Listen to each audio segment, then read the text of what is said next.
Can you hear that? Hello? You don't hear that? Are you dead ass? Don't know while I'm here right now? Got an Evo shield here. Level 2.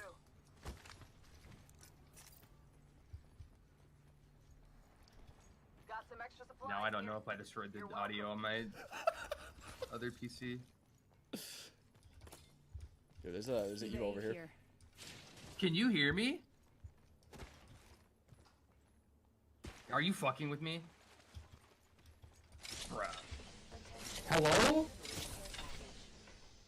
Why are you talking in game? Care package coming in. Can you not hear me? Okay, I fucking hear myself echoing through your mic, you piece of shit. Holy fuck. Yeah, bro. Classic. Hey, I don't know if some of bullshit you're trying to pull on me, brother. You ain't doing nothing to me, I was alright? just asking if you could hear my ass cheeks clapping, bro, because I got a fat ass. Kicking the door over and over again? Why'd you take my fucking shit, dude? What? You stole my backpack off this guy I killed. Yeah, it's my backpack. What did you say? Where the fuck are you guys? Like, are you dead ass? We just ran to the next building. There's buildings on every side, bitch! Yeah, we ran to the next one, man. What fucking way?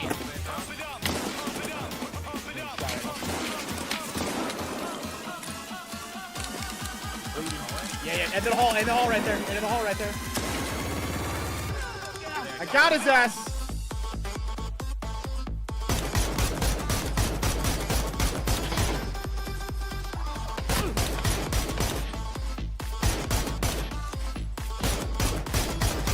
Fucking way better than your stupid team.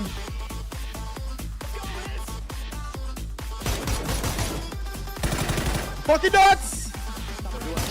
Oh my god, let's go! Let's fucking go! Holy... Holy shit. Another one, come on.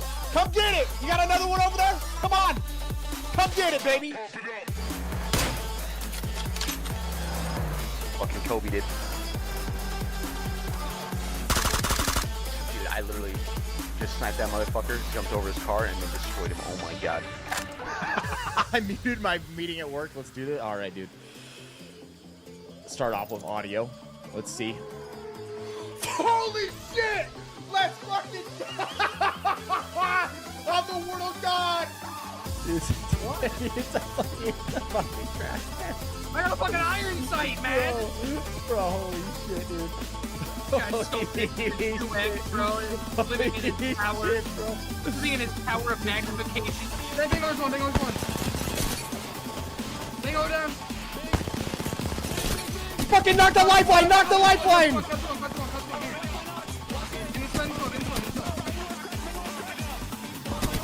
Fucking better! We're gonna win! Let's go! We're fucking better! Let's go! Let's go! Holy shit!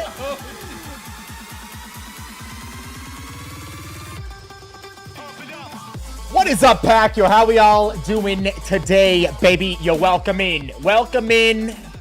Hey, man, let's get it started. How we doing, Pack? Yo, Rods, what's up? Insane, what's up? Jake, what's up? Blue Collar, what's up, man? Justin Guy, Red Comic, King Connolly. What up, baby? What up, Flick Shot? What up, Nova Scotia? Pack, what's up, baby? How we doing out there? How we feeling? How we doing? How we feeling, baby? Man, oh man, oh man, oh man. Are you guys ready? Are we ready for day 2? I'm ready for day 2. Yo, Custern, what's up, man? Flick Shot. All right, man, I got you. I got you. Yo, Monsterwick, what's up, man? Average Joe Outdoors, what's up, baby? What's up, Jay? How we doing? How we feeling, man? Playing on a laptop with sneakers propping it up. Hey, man. You got no idea, bro. When this all started, I was playing on a wooden chair. My ass was hurting sitting on it 8-hour streams a day Okay? On a mother, it wasn't even a desk. It's like some little fucking fold-out table thing that we used to game on, bro. Okay? That laptop with sneakers being propped up is pristine setup compared to the shit this started on. Okay? You got no idea. You got no idea. Okay? Yo, Tricklops, what's up, man? Primed up 4 months, baby. Hey, appreciate it, baby. Appreciate it, man. Match 5 out of 10 is next. Perfect. Perfect timing. Perfect timing. Looks like TSM won one of the games today. Love to see that. Love to see that, man. Good morning, everyone. What's up, David? What's up, baby? Yo, up, Ghost? How we doing, bro? How we feeling? Voodoo Games, what's up? 68 months, baby. Appreciate all the amazing support. Ha! Used to use a plastic garden chair on my PC. Now that's what I'm talking about. That's when you know. That's when you know your heart's in it. When you're gaming off of a plastic garden chair. That's when you know, man. Shoe propped up. Yeah, one of my friends was like, "Bro, what are you doing?" We got back from that trip. He bought a. I think it was like. Maybe it was for Christmas something. He bought a laptop cooler. He's like, bro, you need this. What are you doing? You need this.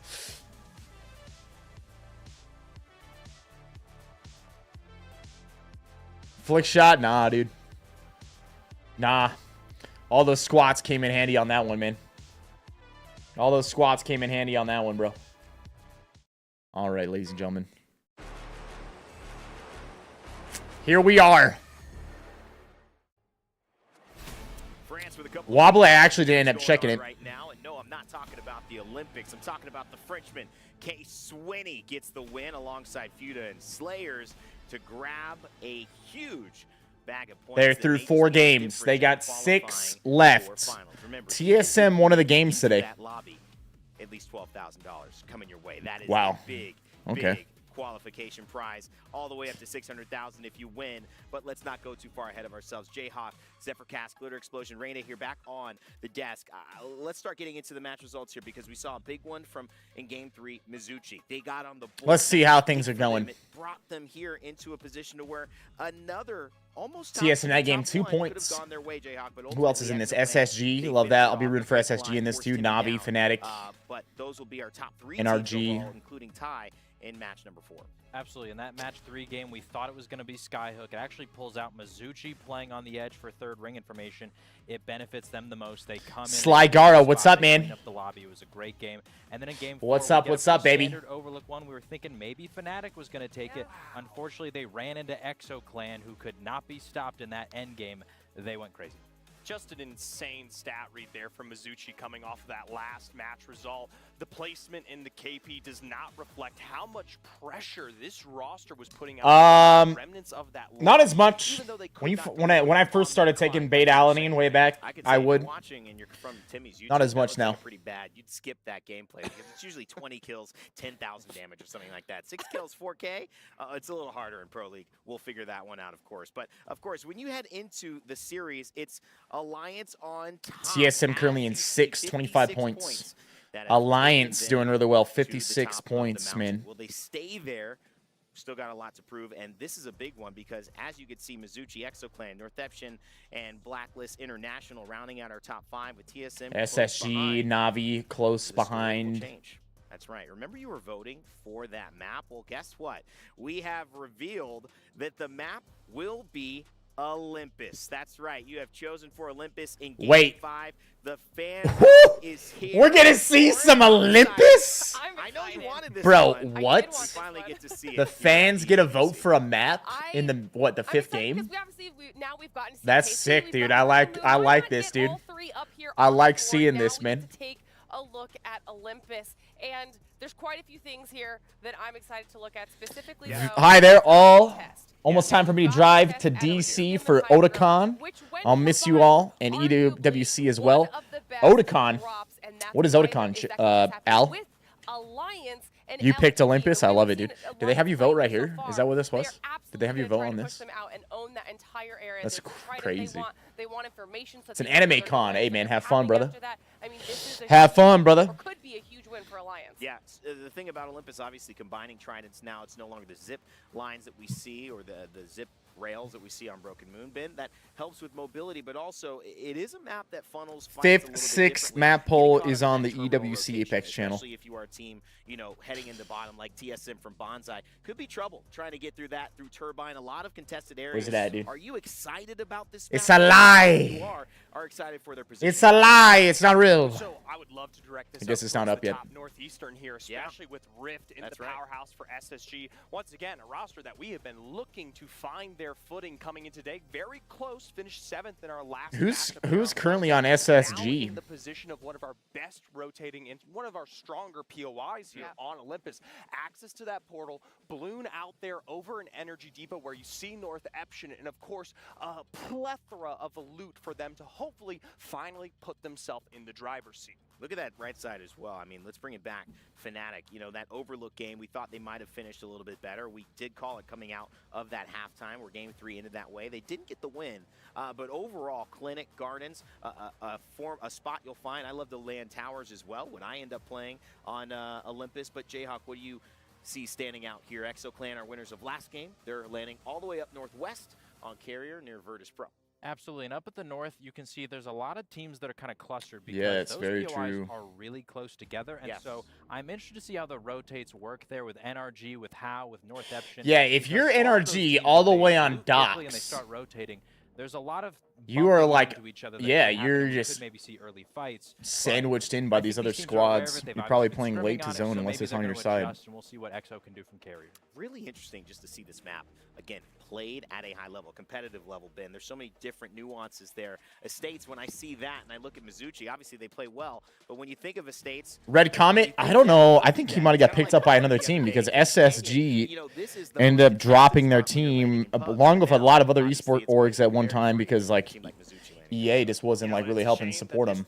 And then I think for this event, they all started getting back in it because then they got either it's the big like overall team prize pool up here or EWC directly, you know. One final POI I do want to touch on them. Maybe threw them some dough to be able to make it make some teams.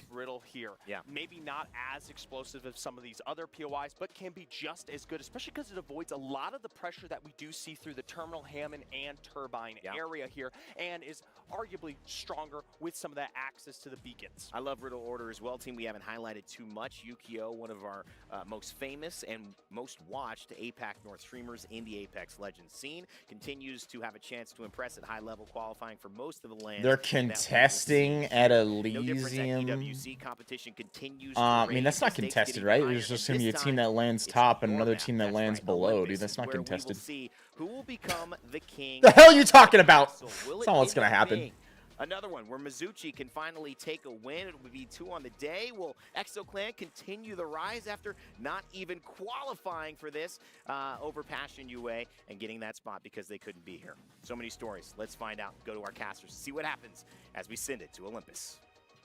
Thank you so much, Rain Day. I am so excited. Greg Ladd, what up, All man? at home have picked Olympus. I have been waiting for this moment, Genome, because there's so many possibilities here. And what I mean by that, usually when the Olympus has been that subject, that topic to look at as a map, whether it's viable competitively or not, a lot of pros talk about the Marvins obviously coming through, Phase Driver being another option, the Tridents, of course, here. But we've given up those zip lines, obviously, on Broken Moon, have moved now over to the Tridents instead on Olympus, and we get to see how these pros really do get out now. So many questions. A lot of interesting changes to compositions coming through. Nothing super out of left field. I mean, Dragons have gone over to a Lifeline, Riddle Order choosing Bloodhound. So still sort of sticking within the meta, most of these teams, but My man Ricochet. 10 changes, I Ricochet with the 63 months primed out of your mind says, let's go. Hey, let's go, man. Hey, Ricochet, I appreciate you, baby. No Newcastle. Thanks for all the amazing support. Teams definitely tried out those at the very start when they were looking at Olympus. But, Pack, if you're out there, you're a Prime user, hit that sub button, man. If you got a Prime up, don't forget to use it, baby. Get both Elysium and Also, we were talking about that. You know, the desk was, let me see something. mentioning that, you know, if Let me you see get a both little something. of these, incredibly strong, and that's. Yeah, man, it's still going. Apparently, who, you know, as you up see, till are August already in the 19th, number if one you spot, drop a sub or a 57 gifted points sub, to their name. you can get 3 months of Apple Plus TV for free. With LGD opting to go to the That's what it says, man. other side by the clinic. That's what it that's a says. really big deal because that's the respect that Alliance has built up for themselves after their insane performance thus far within this lobby. So also double ring console, survey beacon, so much, and of course a trident for a quick rotate. Yeah, I was wondering if that might be the case because, you know, on that drop spot map we had Fnatic with Garden. David, what's up, man? Clinic. You know, a little bit of it's almost like an epi survey. Yeah, it is, huh? It's nuts to see, dude. It's nuts to see. Bat Gang primed up 45 months. Anything for Pookie Bear Viss. Does make sense to split them sometimes. What the hell? What? What'd you call me, bro? You better watch out, man. You better clean your mouth, okay? With some toothpaste or something. I don't know what the heck you're saying over there. Are going to find a fight in here. Heroes were poking over at how Heroes, of course, are the team who do land in Turbine, but it looks like they want to keep making their way over towards Garden where it's going to end. Hollowed, what's up, man? Gonna be hot in the block here as Fnatic How's day 2 starting out, brother? They try to take the high ground, also scanning that care pack. Going to be able to already have that zip line ready to go. And while they do hold on to the high ground here, this is a fantastic spot to be when you had that ring console information over by Gardens like you saw earlier on, Genome. This is where the circle is going to be pulling, and sometimes this circle ends up pulling in front of Gardens where you could see the stairwell that would lead into energy, but so many teams already quick on the rotate. DMS slowly approaching Fnatic from that low ground here, while Mizuchi had taken the phase driver to approach from the rift side. LGD Gaming, despite not getting Elysium, might be much happier that for the one map they will be playing on Olympus today, it ends right in their backyard. Most teams will be pulling up towards Garden. You probably would have known this from playing this this POI out, but having that high ground is very beneficial. LGD don't even need to get you know, involved in that though, because they can just hold back at Clinic until it is time to move a little further in. Now, a team like Dragons, so they started off all the way down here. Reps, Verholst, Zap. They've decided to take their Did Zap play for any other team before they picked him up after Hal left? Ring console character. That might be one of the reasons, Vicky, because they do have a ring console down there, but with the Pathfinder on their side, it doesn't mean that they can necessarily just, you know, bang out the ring console. He played for then zoom straight E8. into zone. They do need to get access to the for Elevate, and then the level 2 upgrades first. He needs that blue Evo shield first here before they are able to workout check, water, what, 48 ounces, journal check, breath work in a few. Love it, brother. Love it, baby. Well, so many other squads start rotating in. We saw TSM earlier on having a bit of a rough 35% protein at breakfast. Easy. I love it, dude. I love it, man. 17th in game number 3, Mizuchi dropping all the shield batteries here while they still are going to be playing off that low ground. DMS having to play in the middle though on the low ground. What's Carbon got you at? Scary though because Hollowed. so many different entry points, and if you're not careful, I think that's what you're doing, right? The rooftop there looks down on that low ground. You could actually get poked out very easily. Luckily for them, they have the Watson comp, so it could work out, preventing EXO from maybe trying to get aggressive, but they're trying to take a different off angle after losing out on Fuda. Advantage DMS right now. EXO, with all of the Watson utility though, can slow things down, and maybe this fight does go their way. There we go. The oh man, train they're comes just getting back. pinched This time back it's here. Fnatic popping down and being a nuisance. Through that window too that I just mentioned on the high ground, if you're not careful, you just see so much. What's up, David? Yes, sir. And you could be funneled in that direction from the pressure that DMS is feeling from EXO. When you switched from oatmeal to cottage cheese for breakfast, protein macro was a totally different game. Yep. Yep. Honestly, we should be building our people. You should get your protein first and build your mill around it. Blue collar. Dude. Too good to me, man. Happy Friday, Viss Pack.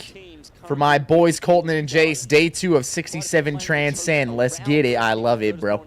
I love it, baby. And chokes to the Let's go, man. Energy depot. Oh, wow. That's a good start. Blue Collar also doing the program along with us, dude. He's got to grapple out of there. Na'Vi were looking You're the for man, brother. opportunity on the other angle that we saw Exo. Let's crush it today. Also, you got something And now just coming your way as well. Maybe see if they have another opportunity, because you could expect gardens here. Yeah, The Olympus macros obviously at 148 daily protein. Love it, man. coexist here. Well, DRG barely surviving with a lifeline. With the lifeline, I like the lifeline pick. and no third party insight. The woes for How's it going, Andreas? What's up, man? here.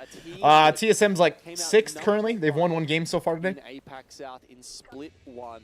Have really struggled when the pressure is on and the stakes are high. That LAN, any form of it in Apex will put a pretty penny in your pocket if you can come out on top. And Weibo just have never been looking close to pocketing something big. Unfortunately, just not sure. Lifeline can come in clutch. Absolutely, baby. Crazy. They're sitting in dead last right now. Just to put into perspective, because I feel like this is when the pressure really starts taking over our pros' heads. They came in 15th in game 1, 19th in game 2, 20th back-to-back now here. Well, Bro, he just roasted him with that. Holy shit. Burst on a roller. Doesn't miss a shot. Man. Zap just knocked someone. Alliance also were able to get the knock onto Space Station. Okay, now moving back to the present day. As we mentioned, a couple teams playing around these chokes, looking for some gatekeeping KP. Alliance are one of them, and they're on the better side of the ring versus Space Station or NRG. It's a very high sight line up here. You can see this, you know, if anyone starts looking out from Gardens, they're gonna have some trouble. That's why Effect and Alliance are playing in those little bike shelters there. And they do have to move once the bang ults start to put some pressure on them. And the only team, by the way, that it will be in the vicinity of where the survey beacon usually spawns over by Energy Depot, so they're holding onto the stairs to make sure that no. What's the sword heirloom some of the legends have? It was just an heirloom that you could buy. It was part of the damn TSM getting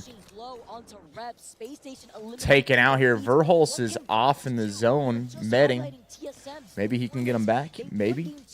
Yeah, it was part of the Final Fantasy event when it was in the game. You could get that sword, and you can put it on any of your characters. It's not just specific to one. Yeah, it's universal. Yeah, it's the Buster Sword from Final Fantasy. In some ways, I mean, second in the North American Pro League is a huge achievement.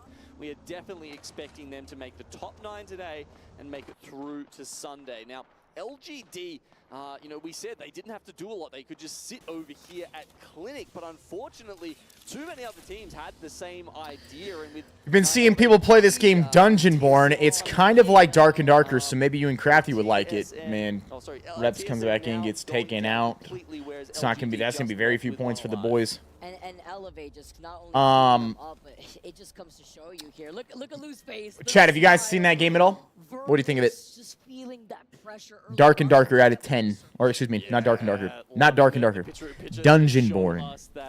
This game, Dungeonborn. If you've seen it, you've watched some of it, rate it out of 10. You cannot use 7. Start, you know, looking at some homemakers catalogs perhaps, and picking out the wallpaper, because they're going to be there for a little while longer.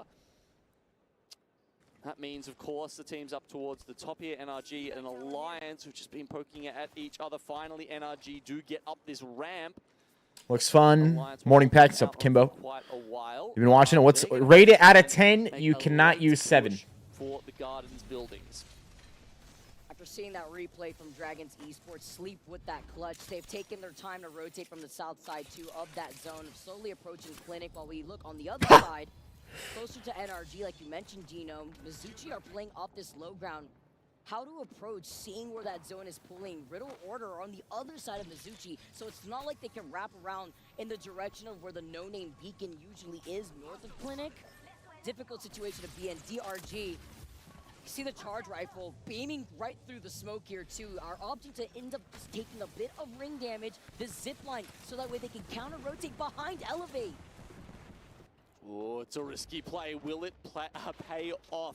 It looks like Elevate Bleed are very much aware of this. Headphones are plugged in. They've heard the South American team here get on top of them. Trying to line it up to get that evac motherload in. They want the information that comes out of that ultimate. Looks like Dragons have gone all the way over them though, so interesting. Hold on to the ultimate.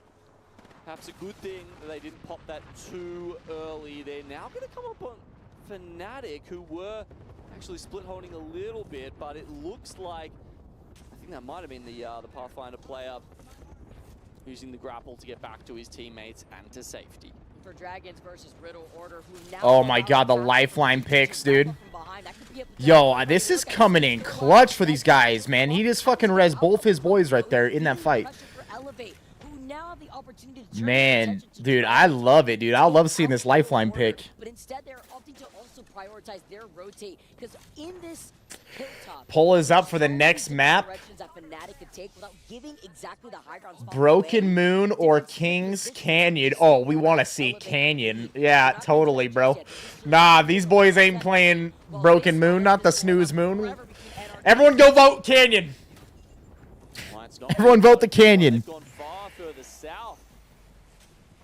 Without Nocturnal to provide the smoke cover. Everyone vote the Canyon, baby. This reset. Looks like there's also at least one knock for Mizuchi. So NRG, yes, they do get it, and we'll be back up to the full 3. Try to put the knuckle cluster to get that pressure behind the knockdown shield. But the third party from Dragons Esports, they swapped places from the team they eliminated Riddle Order, and guess who's right behind them? The third party's about to get fourth party, because Elevate Bleed saw the opportunity, are now wrapping up behind Dragons Esports, and Dragons Esports, despite even putting down the zip though, have given up that high ground. They have to watch out. Well, the bang rolls in NRG have moved away and have stayed alive.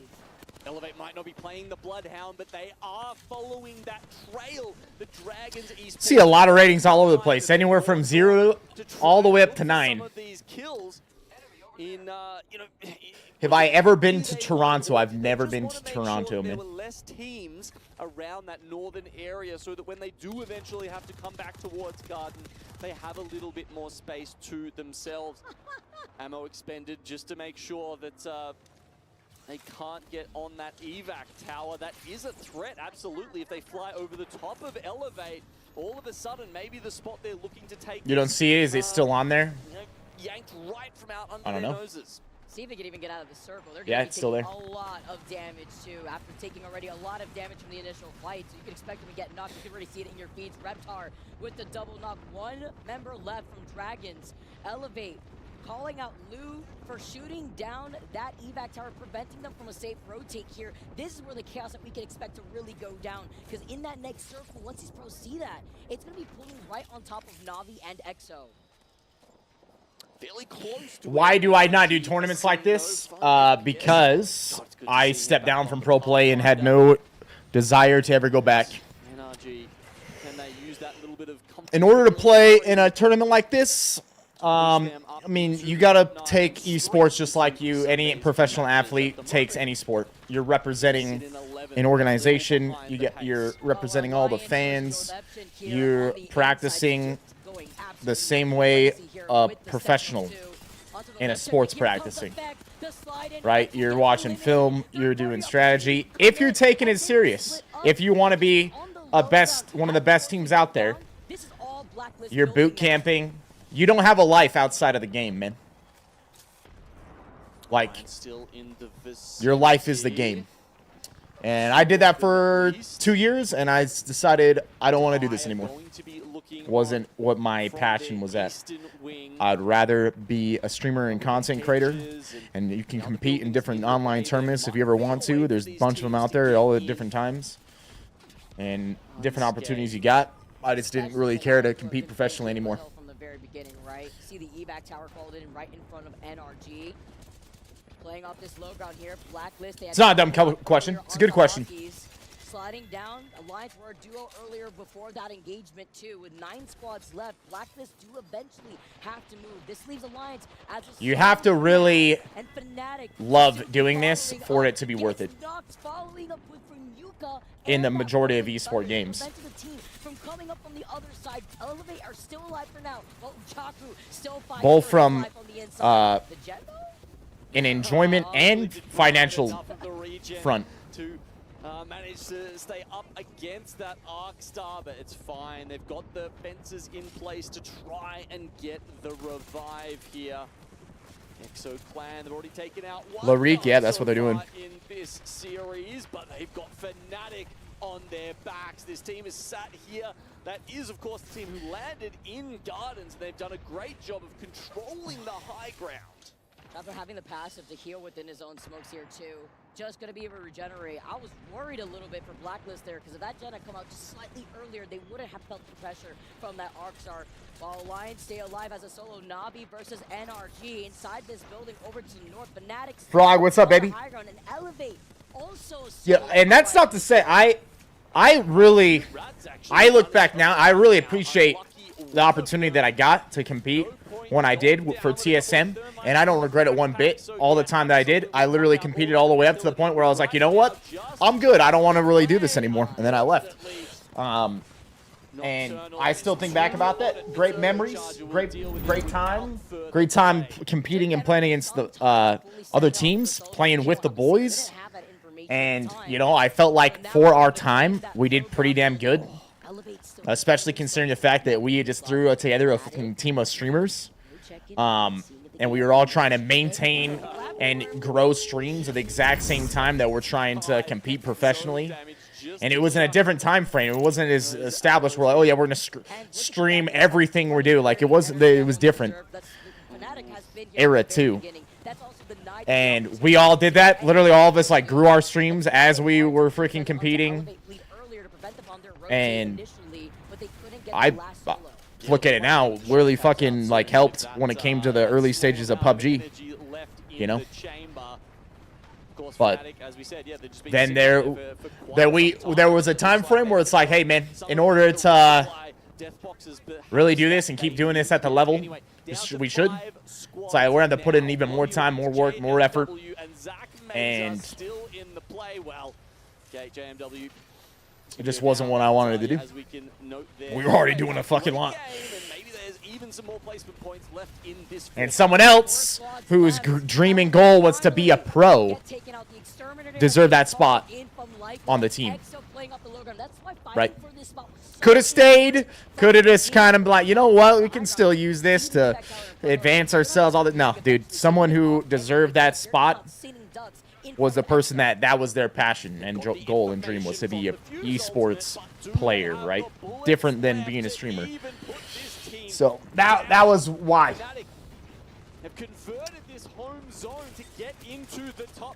Batman Dan, appreciate the prime in the 10 months, man. Seeker, appreciate the 69 months, baby. Got 3 arrows too in the boat check. Last 2 spots left. Exo get eliminated now. It's Navi versus Fnatic. Fnatic with the dub. Get the dub. They were sitting in big inspiration for me through the years. You helped me conquer an eating disorder and put on close to 25 pounds, which to me is a feat. That's fucking awesome, dude. You keep that up. That's great work, man. Zach, Dada, Bebo, Dabadoo, Dabadoo, Badada. Appreciate the membership, Zach. Dad, Dabo. Dad, Dabo, right? Always gets a little bit dicey when you've, yeah, you know, I don't know. I feel like when you're at home, you're playing a ranked game or something like that, Vicky. Apex is stepping up big.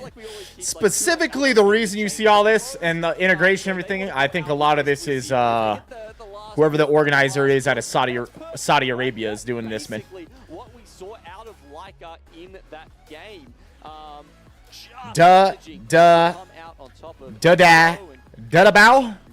Bow, man. There you go.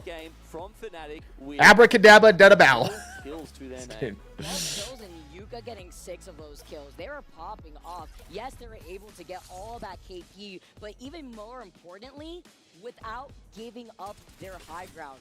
Actually crazy to see Fnatic out here. Let's see if they can keep up that momentum after we just saw a great performance on Olympus. Don't go anywhere, because on the other side of this break, we got game number 2. Don't go anywhere.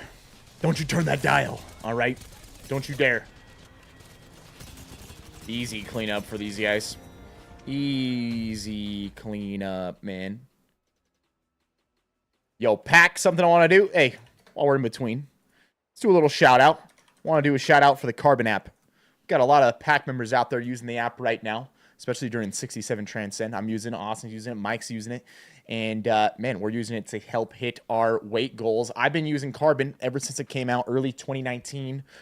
Excuse me. It was either early 2020, late 2019. Right around that time frame is when Carbon came out. It is, in my opinion, the best diet app out there. Why? Because it uses a smart diet coach. It uses AI to do your calories, your macros, and make adjustments to them as you're doing your diet, right? And it doesn't have to be you're losing weight. It could be gaining weight, maintaining your weight. Any goal that you got with your weight, Carbon will help you, and it'll help you get to your goal. It'll make a plan week after week and make adjustments when you need it to help you get to whatever your goal is. All you got to do is follow what it gives you, right? It's made by Lane Norton, PhD in nutritional science. He teamed up with Keith Craker right here, who's a nutritionist, and they created the Carbon app because they wanted to make coaching more affordable to more people. Lane's been a coach for years. He's coached thousands of clients himself. He's also got a team of coaches that coach clients now underneath him. And he wanted to make coaching more affordable. So what did he do? He created this app, made it so AI is doing the coaching, right? And because of this, hey, coaching is more now affordable to people. And I've been using it. I continue to use it. I've been a paid subscriber of it ever since it came out. But the cool thing is, and I've been recommending it ever since it came out, but the cool thing is now that we're partnered with them, you can get it at a discounted rate. And so if you're interested, all you got to do for that, you use the link, right? It's in the chat. It's always in the description on YouTube. Or you can go to my social media if you ever want to grab this sometime later. Maybe right now is not the time you want it or need it. Maybe it's in the future. You're like, you know what, man? You get to a certain point, you're like, dude, it's time to drop 30 pounds. You know, it's time to drop 5 pounds. Maybe it's time to drop 100 pounds. Carbon can help you do all those things. Could be the opposite. Could be, hey, I want to gain 5 pounds or I want to gain 20 pounds. It'll help you do that. It's an amazing app. It's an amazing tool. It normally costs $10 a month, which is, it's worth every penny already. But on top of that, now that we're partnered with them, I'm one of the very, very few people in the world that's got a discount for it. So if you're interested, link in the chat, hit get started, sign up on their site. By doing so, you'll get the discounted rate, and then you can download the app and sign in normally. So it's an amazing app, amazing tool. I'll be using it to drop down under 200 pounds during 67 Transcend, baby.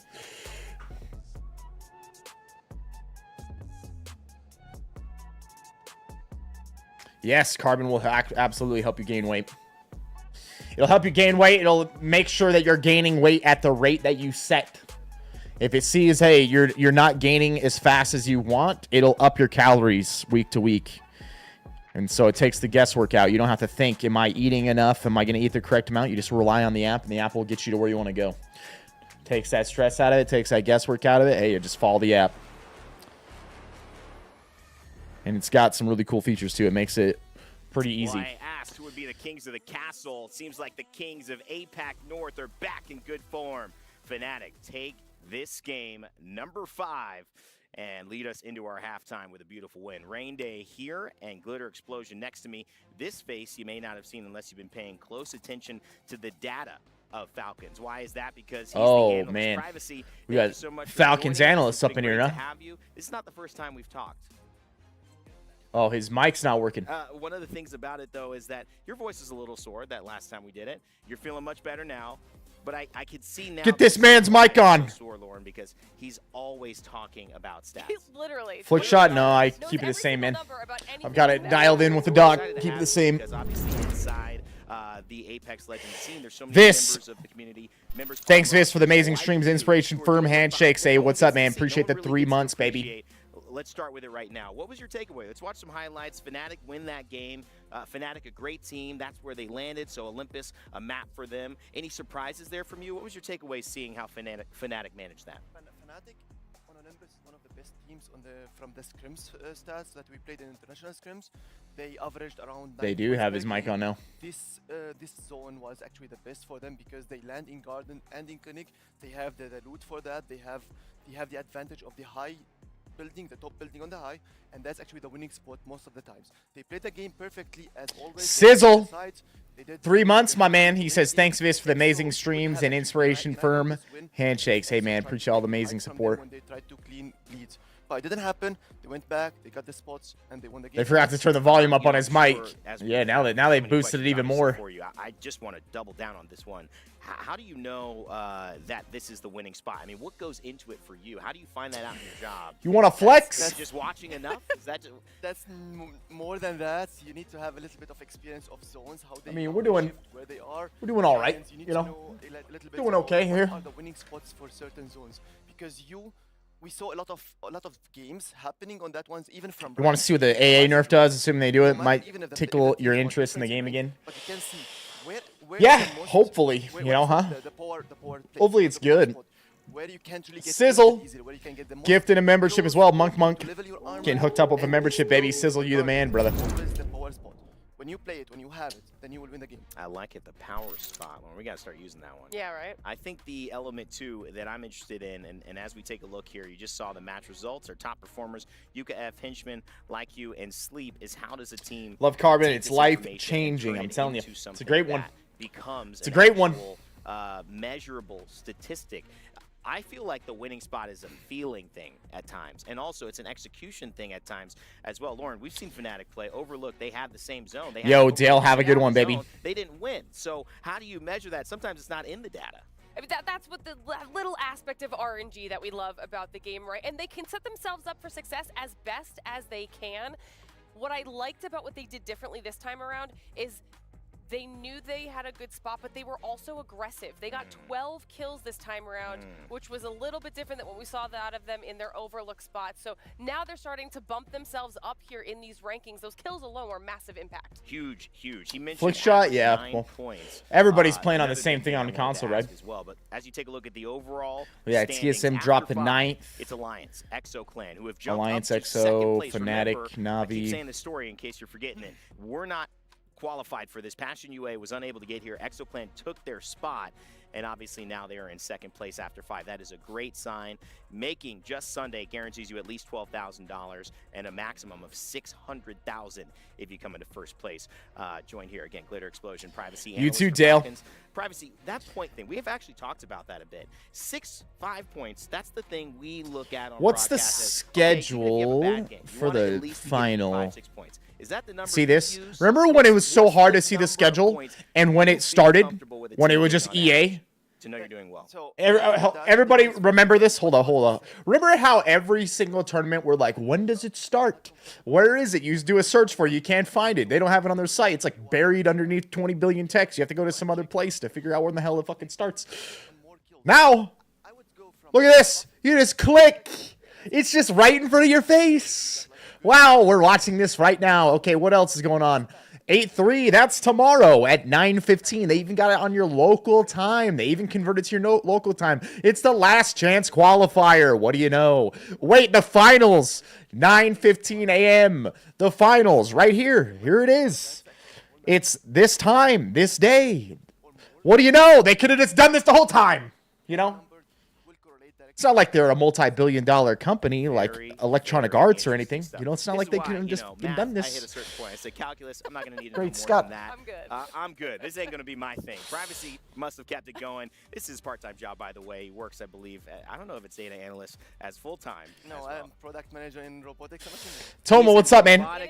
Says I've been MIA for a bit from the channel, but glad to be back. Super exciting seeing you do your thing in Africa, and congrats on the beautiful beast of vehicle. Hey, Toma, I appreciate you, man. Thank you very much, dude. Hey, we're gonna do even more stuff. More stuff when it comes to everything we're doing in Africa. This will be an ongoing thing for us, baby. You gotta be feeling good, huh? Just first 5 games. Dude, I'm digging the new Alliance jerseys, man. Those are sick. Coming off game 1, fresh off a dub, 25 kills in 2 games. The thing is, I don't feel like you guys get the respect you deserve on the international stage, right? How do you feel about that? And where do you rank yourselves amongst the 38 teams still left in this tournament? I mean, I always just focus on myself and just think, like, you know, you gotta have the confidence to be the best in the world, otherwise you're never gonna be it, you know? So, for me, we're #1. We just gotta also prove it, you know? Spoken like a true champion right here, somebody who is ready to win the lion's share of the $2 million here in Saudi Arabia. So talk to me a little bit about your teammates. You got 2 of the best controller players. Let me correct that. You got 2 of the best players, period, on your team. Talk to me about Unlucky. Talk to me about Effect, and what do they contribute to the team? I mean, they're both just playing amazing right now. Like, they're playing together. They have the duo synergy. Like, right now, they can 2v3 any single team in the lobby. I'm just watching our back, making the calls, you know, just sending them to attack someone, and they do it. So, I'm super happy with how they're playing right now. No, I mean, anybody would. You guys are looking absolutely unstoppable. And IGL and Wise, right? You are leading your teams to victory right now. Where do you rank yourself amongst the IGLs? Same answer as the team one, you know? You gotta believe that you're the best, otherwise you're never gonna be the best. So, I'm excited to prove myself this time. I think this is the land that Amia is on top. I like the answer. I like it. Bring it to us. Guys, that is it from Hackies here. One of the greatest players in the history of Apex right next to me. Guys, thank you so much. Casters, back to you. Thanks, peeps. I saw Hockeys as well at the ping pong table. That's right. We have ping pong tables here in the Players Lounge. I'm not going to say how it went, but let's just say I kept playing. We'll put it that way. He's shaking his head. Privacy and I. He knows what happens when we get down on it. That's right. Come on, man. We're having some fun. Don't let a basketball hoop get out here. You're ping pong shark. I'm Rain, short, okay? but you know what? I got a jumper, okay? All right, guys, it's so great. Hockey's obviously feeling very confident, Lauren. He should be. They're on the top of the group, and this is a team that is very, very successful. And you know what? I think they're part of the major stories here in this tournament. There's some other major stories, though, that coming in throughout this split captivated us all. Falcons were a byproduct. Nate Rich, my man, prime timed up for 50 months. 50 months, baby. Just hit a big cardio session, ready to kick today's teeth in. I love it. I love it. Group B has been a great showing so far with 5 games Cardio, left that to go. performance enhancer Let's send you for to your some day. Of our talent and a little piece we put together talking about their journey so far and the expectations of TSM at the EWC. TSM has actually looked surprisingly much better than I think a lot of people, myself included, thought they would coming into the season. You lose Imperial Hal, and it doesn't feel like they've really missed a beat at all. TSM is looking phenomenal ahead of EWC. I mean, 2nd place overall in North America. A lot of people didn't think that they were going to be playing as well as they did, but look at them now. I think they're going to perform incredibly Who took well. first? Zapto, young player, first-time IGL, and he has fully embraced the role. His teammates trust him an immense amount, and although it's hard to fill the CEO's shoes, so far he's been up to the task. I think TSM is going to perform extremely, extremely well. Zap has been filling those shoes of Hal really well. It's hard to when, you know, we're talking about the CEO, but props to Zap. I think TSM is more motivated Falcons? than any team in the So world Falcons to compete beat in Falcons. NA, that I think makes that sense. Burholston reps want to prove that it wasn't a one-man show on TSM and they were winning championships for a reason. I think at the end of the day, Apex is a tight community. We're friends. What a no matter funny what thing at to the end think, of the man. day, That but then this is, it's like you know, a TSM $2 million second with tournament. Falcons one. Everybody wants to take down the Falcons. TSM's run so far has been proving a lot of people wrong, and I think that narrative, that story is going to continue. And Yeah, Hal's on Falcons with Jen Burton and Zero, right? We the People and AJ Hawk giving us their thoughts on TSM, currently sitting in 9th place. That's right. They'd be in finals if it ended this way, but still 5 games to play. And let's speak of it. 6th game coming up, and you have chosen. It was a tight race, but it's Broken Moon for Game 6. Lauren, as we reveal the map. No. Before we go back to What? Who votes for Snooze Moon? What? I'm excited that we get. Disgust. Round 2 of Broken Moon, and as Disgusting. map popped up behind us. This will be your first time seeing all of this amazing map layout. We've been talking a lot about which teams are good at which maps. Yeah, Broken Moon Disgusting, man. So start giving me your thoughts on who could potentially succeed here. SSG is the best Broken Moon team by far, actually, and they have around 13 points. They average around. Did he say points per SSG? game. They do great. They have the best POI in the map, which is our POI, to be honest, when we play from here too. And it has a lot of loot. It has, even if you get Hazmat team usually is a fast rotating team, so you get 2 consoles. It helps you in any play style you want to play. One of the worst teams in this map, surprisingly, Alliance. Really? They are average around 5 points per game. Okay. They are worse on King's Canyon. They are lucky it wasn't even chosen, but they are not good as well here. They are even on 3 points per points on King's Canyon. They are lucky. Who is he talking about? Who's he talking about? Yeah. That's an interesting aspect. Alliance, obviously a team we've been talking about highly. The question, though, I mean, as we look back to it, You saying about Alliance on this map? That's what you're saying. From Stormpoint to this switch, and that is the difference between a champion or not. Yeah, and it's something that we're looking for them to overcome. I'll be interested to see if their stats hold now in their performance here today against what you've given us information. You're buying a suit today? Should you go white with it? Coming now to EWC. What's this suit for? Yeah. I want to get your guys' thoughts on this as well. I mean, ExoClan, what's going on production? Natani, what's up? Appreciate the prime, baby. Okay, I know. It's because we have no idea where they are going. What do you do in a situation like this, Privacy, where you don't really know? It's kind of up in the air. Are they mystery landing? If I were now Exo at the moment, I will go either to Spaceport or the Dry Gulch, because Fnatic cannot hold both. Fnatic cannot hold both POIs. Fnatic already in scrims before, when somebody tries to land there, they are landing on those top POIs because they are free. Natani, appreciate the prime, baby. In Stormpoint, Thank you very much for that, man. Coastal, and they claim. Yeah, what's this suit for?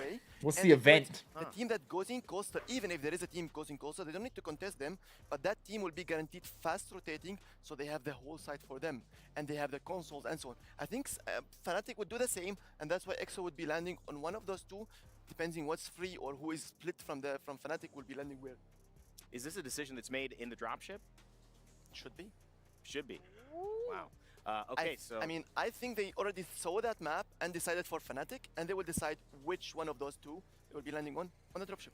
Okay, obviously, Privacy, you know, we're looking at Alliance here in bio, but one thing that's interesting to me, what's the implication of the fact that you and SSG, a team that, you know, you and SSG, Falcons SSG, that was 1 and 2 for most of Pro League.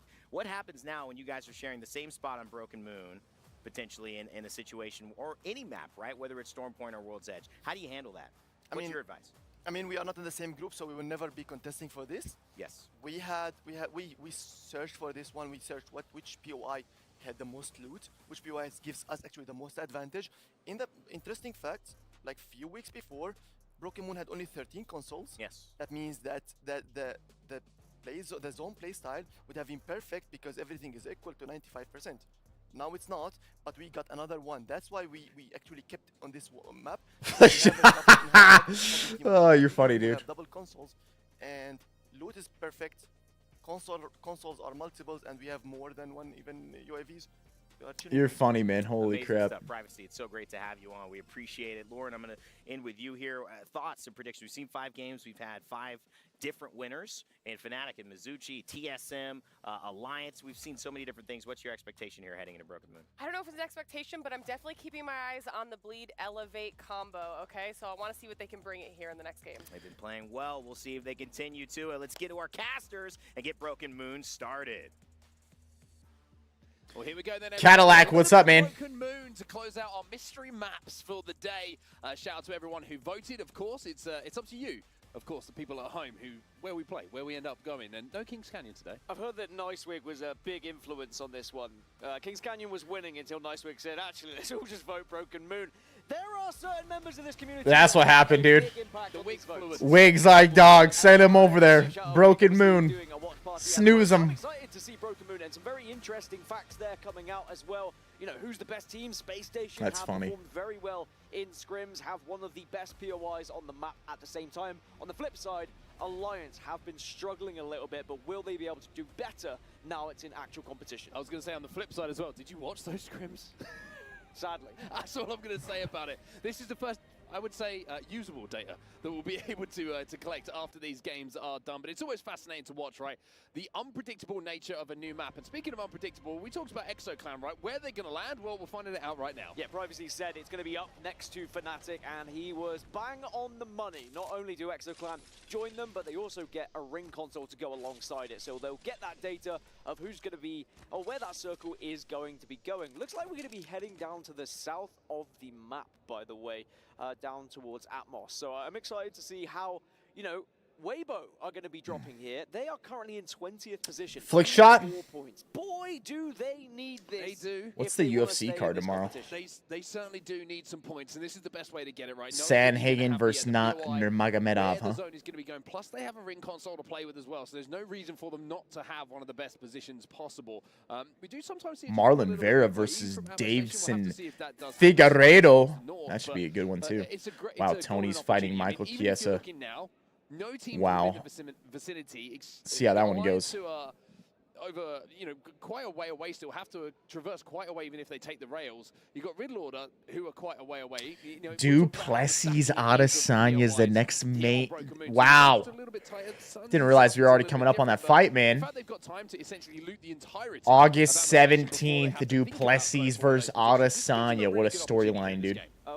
What a storyline on these two. Arma Station pretty fast. Even Fnatic, who are in the northwest of this map, there is a rail that goes all the way from Dry Gulch down past the southwest of the map and then into Arma Station. As long as you are confident taking that rail, there's a path to there, and it is kind of scary that you know anyone could arrive at any given Sunday. So you need to be prepared for the rail. Crazy. Didn't realize that was coming up. Because boy, you know it is available. Literally just a couple weeks. VP taking a few rails themselves at the moment, and SSG probably thinking about doing the same as we checked in with them. Just Flick shot, man. Be tough to see, huh? Their way a little bit closer to the zone. Speaking of zone, by the way, Red Lord I mentioned, who were essentially closest to be able to access where this zone is going to be going over at Atmos Station. Well, they're kind of working their way down at the moment. Blacklist International are close to them as well. But let's check in with Na'Vi and let's talk about the overall leaderboards as well, because as much fun as we're having, of course, with the different variants of the maps that we've been playing. Drew Lambo coming in with a prime. 21 months. Take my sub, you beautiful son of a gun. Love what you do, brother. Hey, man. Appreciate you, baby. Appreciate you dropping the prime here. And you can kind of get caught up in the fact that, hey, we're having a bit of fun here on Broken Moon, right? Hey, we're having a little bit of an experiment, seeing how things go. But the points still mean as much here as they do on Stormpoint and World's Edge. So as fun as it is for us, as viewers, as casters, as fans of the game, it's also still an opportunity for points that only comes around once. There's $2 million on the line, for goodness sake. Also a good motivator. This is a reason of why everyone's been practicing every map, just in case it was to pop up. And you know, you heard privacy, there's a lot of data to be had about scrims, but it all changes once there is actual money on the line and there is a competition in front of you, because maybe you won't be taking those same risks you did in those scrim lobbies that might have been a little bit janky. Maybe some of the rails that you took to try and take that third party and you put yourself in vulnerable spots won't work out. Flick shot? Yeah, I think he's one of the fighters that he's never going to do that. Trying to join WBG here, but you know, the fact Just can't see him doing it. The drop spot, the fact that they have ideally one of the priority positions here as last place, we saw it yesterday. You can be in last place and you can't escape being eliminated with just one good game. Well, one thing to note here with the POI, right? WBG having essentially control of the entirety of height at the moment. Their only job that they're focusing on at the moment is don't let anyone. You're leaning towards Adesanya in that fight. Back to that in just a second, as Na'Vi seem to be with Driscus. Duplessis. Change of direction, but also there might be a few more players in front of them. Matafi's shield's broken. Henchman trying to fire through the smoke here, and with the grapple, might have just got a really good angle to play off of. But the only problem is he's taking a little bit of damage himself. Matafi will go down, Kaiden will go down as well. And it's SSG who come out on top in that fight, and pretty cleanly as well. Well, SSG, who are touted as the best Na'Vi team in this lobby by getting privacy, ripped. have at least put their first team win on the board. Now we've got Justin, what's up, man? How you doing? At the moment. Let's have a listen and see how they're doing. Good to see you, brother.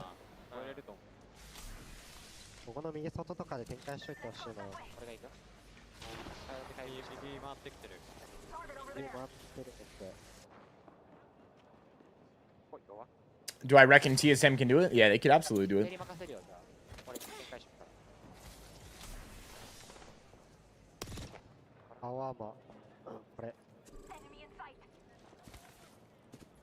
リティにしようか、最初。見えなくなった。移動してってる、どんどん。こっち前や。前。Jay? Yeah, I wish. この上見えない。 Would I ever consider training MMA taking an amateur fight? Ever? I'm sure there's a particular scenario where that would maybe make sense to do. 6 points on the board. They are in one of those positions where if they have a good game here on Broken Moon, it might make them feel very, very comfortable knowing they have points on the board heading back onto our standardized maps. Yeah, it just puts them in a good position for maps they are going to be more comfortable in, because it doesn't matter how many scrims you had, it's not going to touch the amount of scrimmage you've had on Stormpoint and World's Edge. There's only, by the way, 5 teams outside of this next circle, as you can see on your screen. Everyone else has kind of found themselves within the southern side of this map, but now we're going to get a lot more info about where exactly... Do I like rugby? South. So that's great news for Weibo, who still need to have... Honestly, I've never really watched much. In this tournament. It's been a tough day for them so far. For Mizuchi, they are up in 3rd position after one of their victories earlier today as well. You can see what it means every time a team gets a win. That bit of dopamine that hits, because it's not just we've won a game, but it's we are surviving. This is our ticket to maybe get to finals of just getting that W on the board. Yeah, it's crazy to think about as well. When you look at the overall pricing, like the step up in prize money per position is pretty wild here at the E World Cup for these teams. So, like you say, a couple more placements, a couple more points can really make the difference in not just a couple more dollars, but a huge amount of money being exchanged between the players and the team. So, always something to keep them in the back of your mind if you're one of those teams. TSM, 9th place overall. We have seen them get a win They're today. right at the bottom of the advance portion of the bracket. Position as we saw yesterday, right? Even though 9th place, if you were to stay here, you will qualify for Sunday.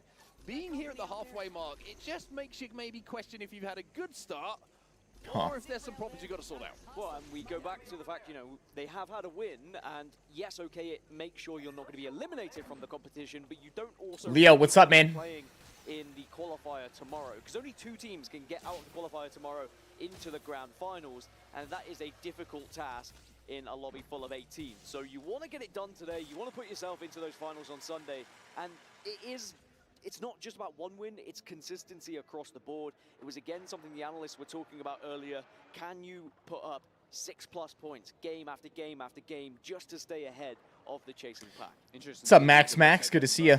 Pro, we got to see it for just a second there, and they are taking the rail from Bionomics all the way round to the south side of Atma Station. When they get to the end of that rail, they're not going to be safe. They're going to have to work their way through zone, and you've got the likes of Red Order, Alliance still there and waiting to try and hold them out. Elsewhere, though, you can see that North Epson, who we checked in with a little bit ago, are under some pressure. They did lose one player who has been knocked, and Exoclan are now trying to move in. Exoclan in 2nd place overall at the moment, and is down to shots like that from Fuda. That's going to be them clean wiping North Epson, and everybody still on their feet. Naxirian? Well, Yeah, they're playing on a little bit of a different map. I don't think this map is ever used in Pro Play. Because they are very aggressive when they want to be. And even though they were a substitute, or at least it's very rare. Boy, do they look comfortable here at the Esports World Cup. Certainly a team who has pedigree. You know, we all know about Swinny. Do they know about this EMP coming in now from Hao?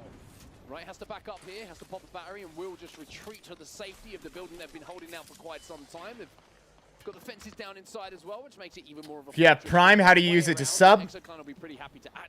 You use that link that Leo Slice has put in the chat. Link your Prime account to your Twitch account, and then you'll get a Prime sub.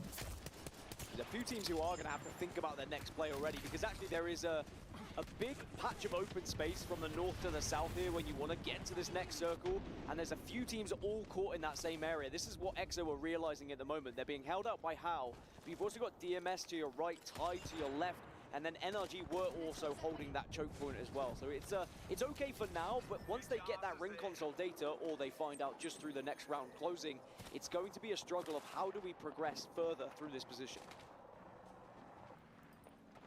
Elsewhere, we turn our attention back to the rotations we saw from the likes of VP, and VP have made it into the zone on the south side of Atmo. So their rotate works for now, but we mentioned how they have have to deal with teams like Riddle Order, they have to deal with teams like Alliance, and Alliance are looking for any damage onto them at the moment, but it seems like they're going to be safe inside of one of these dishes at the moment at the back.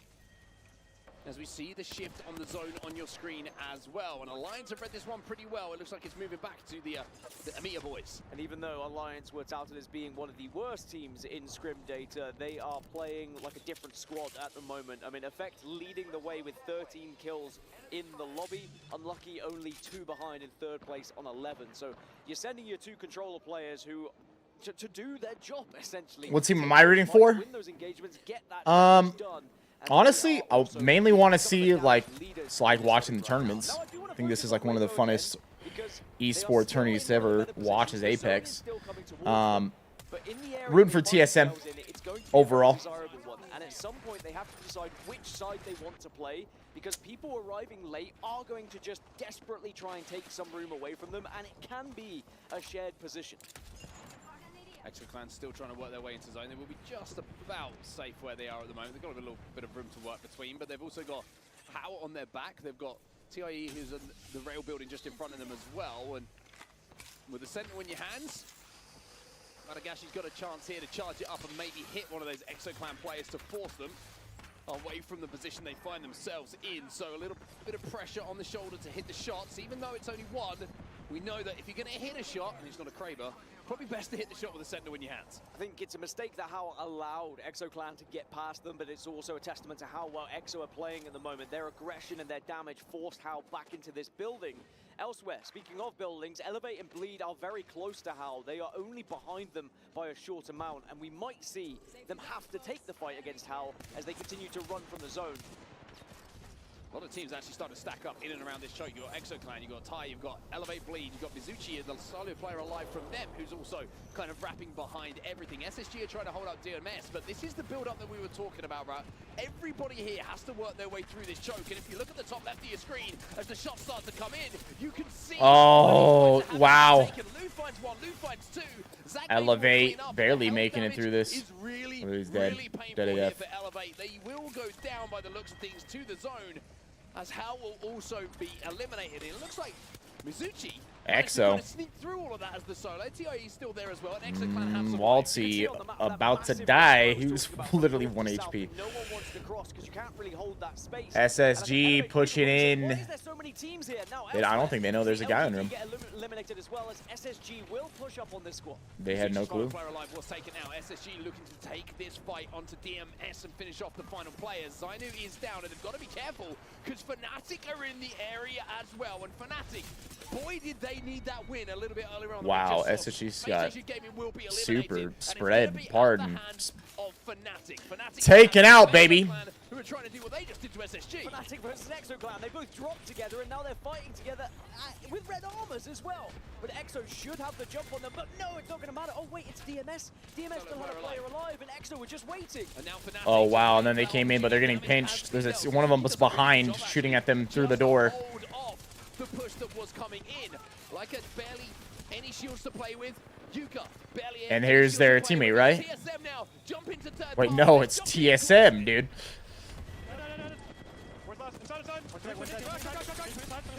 Breaking fence. Fence broken. Nice. Breaking fence. Fence broken. Pushes in. Gets the finish. Look at this. TSM in a good spot. They gotta push this though. They're pushing in late with zone coming in from behind them. They gotta make it into a late game zone. 25% off. Or 75. I'm going to pack on it right. No one's going to the right. I'm going for it right where we were. Look at this. They have still their fences set up. They pushed all the way from here is what they did. Not there. We have to kill him. We have to kill him. They're leaving. He's the high team. Yeah. Where can we zip to? Where can we zip to play? Hey, you guys zip heaven, right? We're safe in the left here, no? No, we have to zip to the heady. Are we safe right here? Go to the wall. Go to the wall. We're safe on the rock. Yeah, we're safe. Yeah, they just take where they just were. I'm walking up to this rock. This team is gonna swing us here. Yeah. Let's go this way. Can I play here? I'm playing here, boys. I'm playing. Look at me. Zip it under me. Yeah. Pop it, don't think so. I got a gen down on me. Yes, I'm playing back here on me, alright? Look at me. Yeah, just hold that space, bro. I'm walking this side. The team might be like right on my back. Put Zap there. He cannot get knocked at all, but he can cover their back to make sure they're not going to get swung on from the right. We want to get high. Sure the south team doesn't Yeah. I have a fucking, I have a an extra gen right now. How else will zip? If there's an opening for height, we can go. I think we want to go, bro. I don't know if we can get top height immediately. If we zip up, do we live? Yeah, if no one's playing up top, like the top platform. So as TSM win that initial third-party fight, which is a very simple one, we've seen numerous teams eliminated in the meantime. I mean, no one's up there. Fallen as well on the shift of the zone is an Now NRG's up there. Only one though. Oh, they're going. They're going. They're going. They might have the perfect timing on this. The other, yeah, he dove off. That was perfect. Now they throw fences. This is exactly what they wanted to do, bro. This was actually fucking perfect. Like, if they waited a little bit longer, NRG gets up there, then they're screwed. Like, NRG can hold the top, and they can't make that push. Or it's going to be a fight, and then you're probably going to get thirded.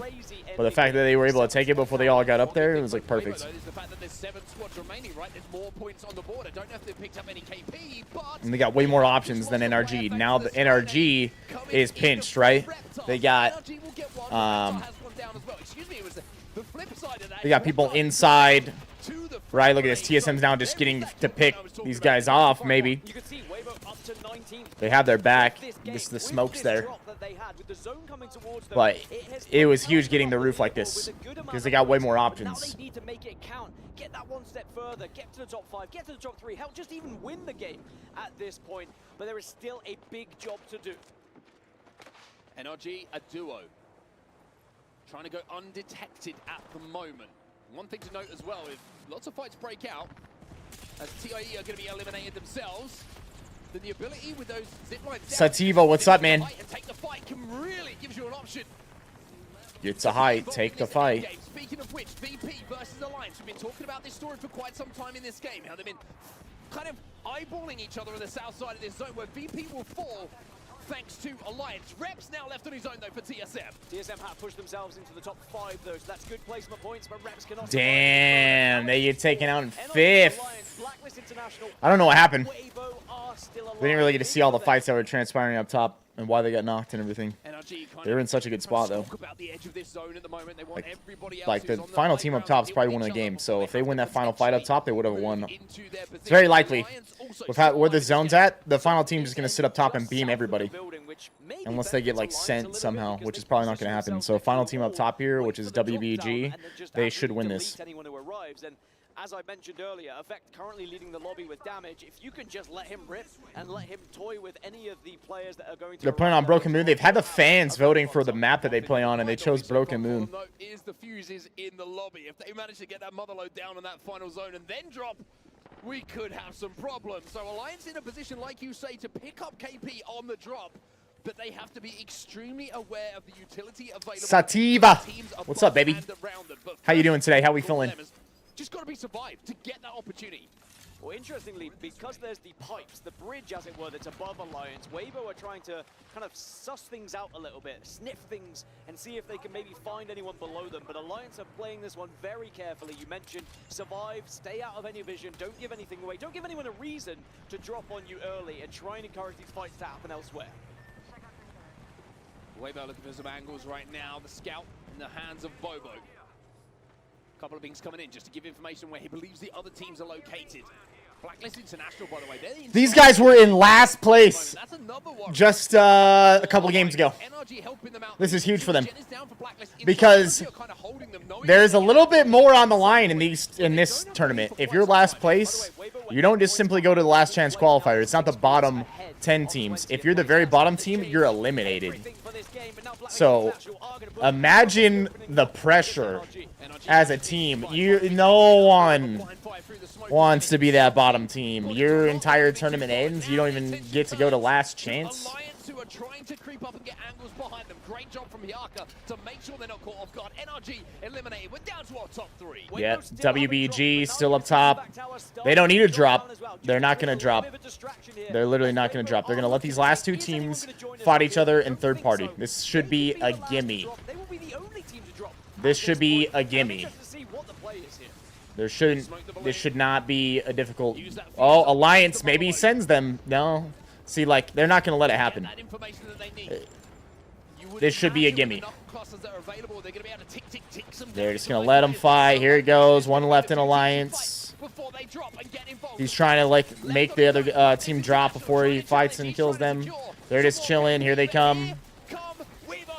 has been their moment to wait for. Yep. Should be a gimme. Should be a gimme. GG. There it is. Whoever won the high ground fight out of them and TSM was winning that entire game.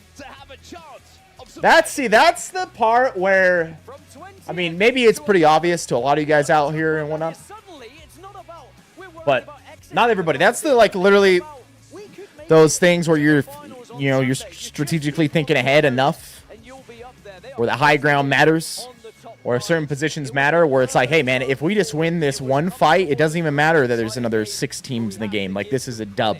Like, we win just because we have the best spot. And that was exactly what happened right there. At one point, but they prioritized the right side where the zone was going, and they find a victory because of it. And not just a victory, but 13 kills to go alongside it. A massive game for Weibo. Where's this event taking place? It's somewhere in Saudi Arabia. Everything lined up before that game. The fact that we went to Broken Moon, fantastic for them. Seeing the zone come towards them as well, down at the south at Arma Station. I mean, that's incredible as well, due to the fact you can play off of that height, and you can see what it means. That extreme height turns into damage. 4,655 damage, and it turned into KP along the way. So many angles, so many teams trying to force their way in. You have free reign to fire down on everyone coming in. Well, for Alliance, a team who struggled a little bit in scrims on Broken Moon, didn't seem to matter too much. When it came to competition time, Alliance are still in fine form. They get the second place, and they are now 73 points on the board, and they are looking ever likely of topping this group. But still, of course, 4 more matches to go. Plenty of points available, as that top 9 is getting so close. Obviously, we look at the qualifiers, we look at the top 9, and they're going to be looking ahead as well, because we are starting to get to the business end of the competition today once again. We're going to be back after this quick break to keep it going, so don't go anywhere.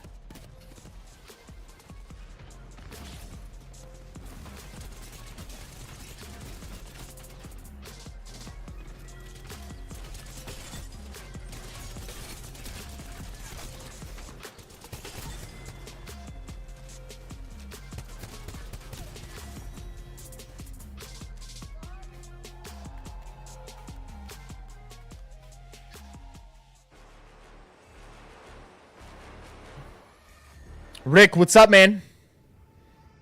Out of how many games are those scores? They have played 5 games now. No, 6 games.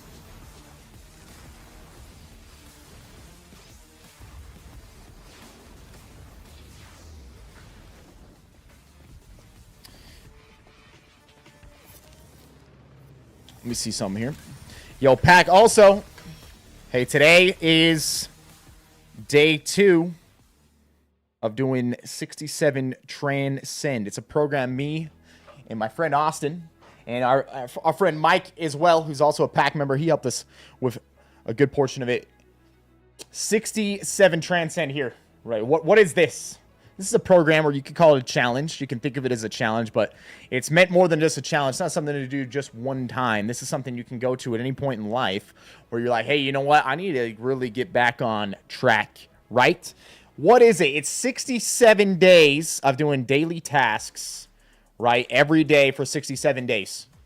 What's the reason we created this? We created this to help people establish some really good habits that'll help you improve your life, to better yourself, right? And, you know, maybe you're like me. For me personally, you know, I can do it. I can go on a diet. I can do a diet. I can, you know, follow a training program. I kind of like having something extra where it's like, this is the program, this is the plan, this is the challenge, right? For me, that actually makes it easier when I'm like, I know this is what I'm doing and I'm going to follow this. Right? And so that's why we created this, right? Me and Austin and Mike helped us as well. We created this, and anybody can do this. This is free to do, right? This isn't like something you have to pay for or anything like that. It's right here. This is what you do. So anybody can do this at any time. We got a lot of Pack members that are doing this currently with us right now. So what is it? What am I doing for the next 67 days? It started yesterday. This is day 2. It's follow a diet meal plan, drink a gallon of water, right? So it's follow a diet or a meal plan, right? Both of those go hand in hand. For me, what's the diet I chose to do? I'm going to be tracking my food in carbon, right? I'm going to be my goal is to lose weight. I want to get under 200 pounds. I'm currently at 206, 207-ish. When I got back from Africa, I was a little over 210. And drinking a gallon of water a day. So I'm tracking my food. I'm eating only whole foods as well. Do you have to do the exact same diet? No, that's not the reason we left it open like this, to do whatever diet you want, is because different diets work for different people. Not really because of that big a difference when it comes to people's physiology, more about mentally, more about, hey, just like how they like to choose to eat, your preference, right? There's many different ways to do a diet that'll end up helping you hit your goal that you can maintain and still enjoy, right? You may have to give up some things, but that doesn't mean you have to give up anything. That doesn't mean that you can't enjoy certain events. That doesn't mean you can't do this. It's more about, hey, we just got to figure out the right diet for you to moderate yourself and end up helping you hit your goal. For me, that's tracking in carbon. Hey, and you know, I really like eating whole foods because when I do that, I just feel better. I just feel better when I eat whole foods. For someone else, hey, maybe it's keto. For someone else, maybe they're doing carnivore. For someone else, maybe it's, you know, you're gonna, I don't know. You're doing intermittent fasting, right? Could be something like that. And then 60 minutes of daily exercise. Yesterday for me, went to the gym. Was planning on doing jujitsu, but it was my niece's birthday that night, and I was like, you know what, dude? I can't go to jujitsu. We missed the birthday. We're gonna go call an audible. Going to the gym, pull workout, as in, you know, pull, not as in swimming. That will be coming up eventually when we start doing the half Ironman stuff. But that's what it was for me. This is, hey, it's exercise. Get your heart rate up. This isn't something supposed to be super easy. It should be something that's difficult for you that day. Maybe there's a day, though, hey, you've been training 2 weeks in a row, and you're like, dude, I need a day to recover. Maybe for you, that's, hey, we're doing a fast walk. Maybe we're getting on the treadmill and doing an incline walk. Maybe we're doing, you know, a bike ride for 60 minutes or something. It doesn't have to be super hard, as in like it's going to break you down. It can still be exercise where you're getting exercise out of it, but you can still recover, right? Next thing, 10 minutes of prayer, breath work, or meditation. Already the guys in the group that we're doing this with, one of them says, yo, I did this yesterday. I realized how hard this was, right? I realized, hey, my mind's going and I'm in such a go, go, go like mindset, which we get into a lot. We're always like, go, go, go. What's the next thing? What's the next thing we got to do? Hit this shift, do this goal, do this thing. This kind of gets you that 10 minutes. And it's funny how just simply doing something for 10 minutes, meditation, prayer, getting outside of the world, getting just calming yourself down, calming the mind down, how much better you think on a daily basis, how much more focus you can have, how much just better you feel. Right? This has helped me tremendously. Whenever I've made this a habit, this has helped me a lot. Next thing, I like to combine these two together. So, matter of fact, during my meditation, I'll be like thinking about, hey, what are 3 different things I'm grateful for? Right? I'll do the same thing in my prayer. I'll do 3 different things I'm grateful for, but specifically writing that down each day. It'll be cool too, because you can go back. You can look at all these things. If you write a journal down, or even if you save it in your phone, you can go back. Hey, what was I thinking on day 2, day 3, day 4, etc. Right? 3 things you're grateful for. If you're watching this right now, I guarantee you there are so many different things in your life you can be grateful for.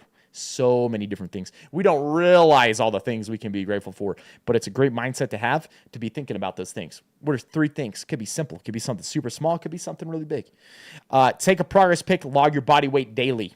Right? This is to gauge your progress throughout the program, but also these are just great things to have. You can kind of see over time. It also helps keep you on track. You get to a certain goal. Hey, I lost 20. You lose the weight, right? But what's a way to, just a simple way you can help yourself stay there? You weigh yourself daily. You can start to see, hey, man, the scale's creeping back up. I did all this work. I'm not going to let that happen, right? You start to see multiple days for a week in a row, like you're seeing it slowly go up over time. Okay, man, I'm getting a little off track. Let's correct. You correct that faster rather than being 20 pounds down the line, 30 pounds down the line. So that's something I really like doing. One thing, though, hey, if this is something you've never done this before, some people, they get way too attached to the daily thing. Don't get attached to the daily thing. Look more like at a weekly average, okay? Body weight fluctuates up and down. We're talking 3, 4, 5 pounds even, just from simply water. So then do something kind for someone else. Very simple thing. You're going to do something kind for someone else each day. It can be something as simple as writing someone a message and telling them why you appreciate them. It could be, hey, I'm going to go, there's something, there's some trash in the neighborhood. I'm going to go pick that up. Maybe your neighbor needs help. Maybe there's some people in something you're a part of that need some help. Maybe you're going to volunteer and do something. There's tons of different things you can do. But the cool thing that you'll realize when you do this is so many other things start standing out where you're like, you know what? I could help this person in this moment. I could do this. I could do this thing. It's like there'll be things that you weren't ever thinking about, but just because this is something in your mind, you're going to start noticing these things. And there's no reason you can't do multiple kind things in a day for somebody, right? Then next up, there's the do nots. So you're avoiding these things, 67 days. No alcohol, no drugs. It's going to help with your physical, mental. It's going to help with all those things, right? No porn and masturbation. Yeah, this is something I think that, a lot of the world is afraid to talk about this as taboo subject, right?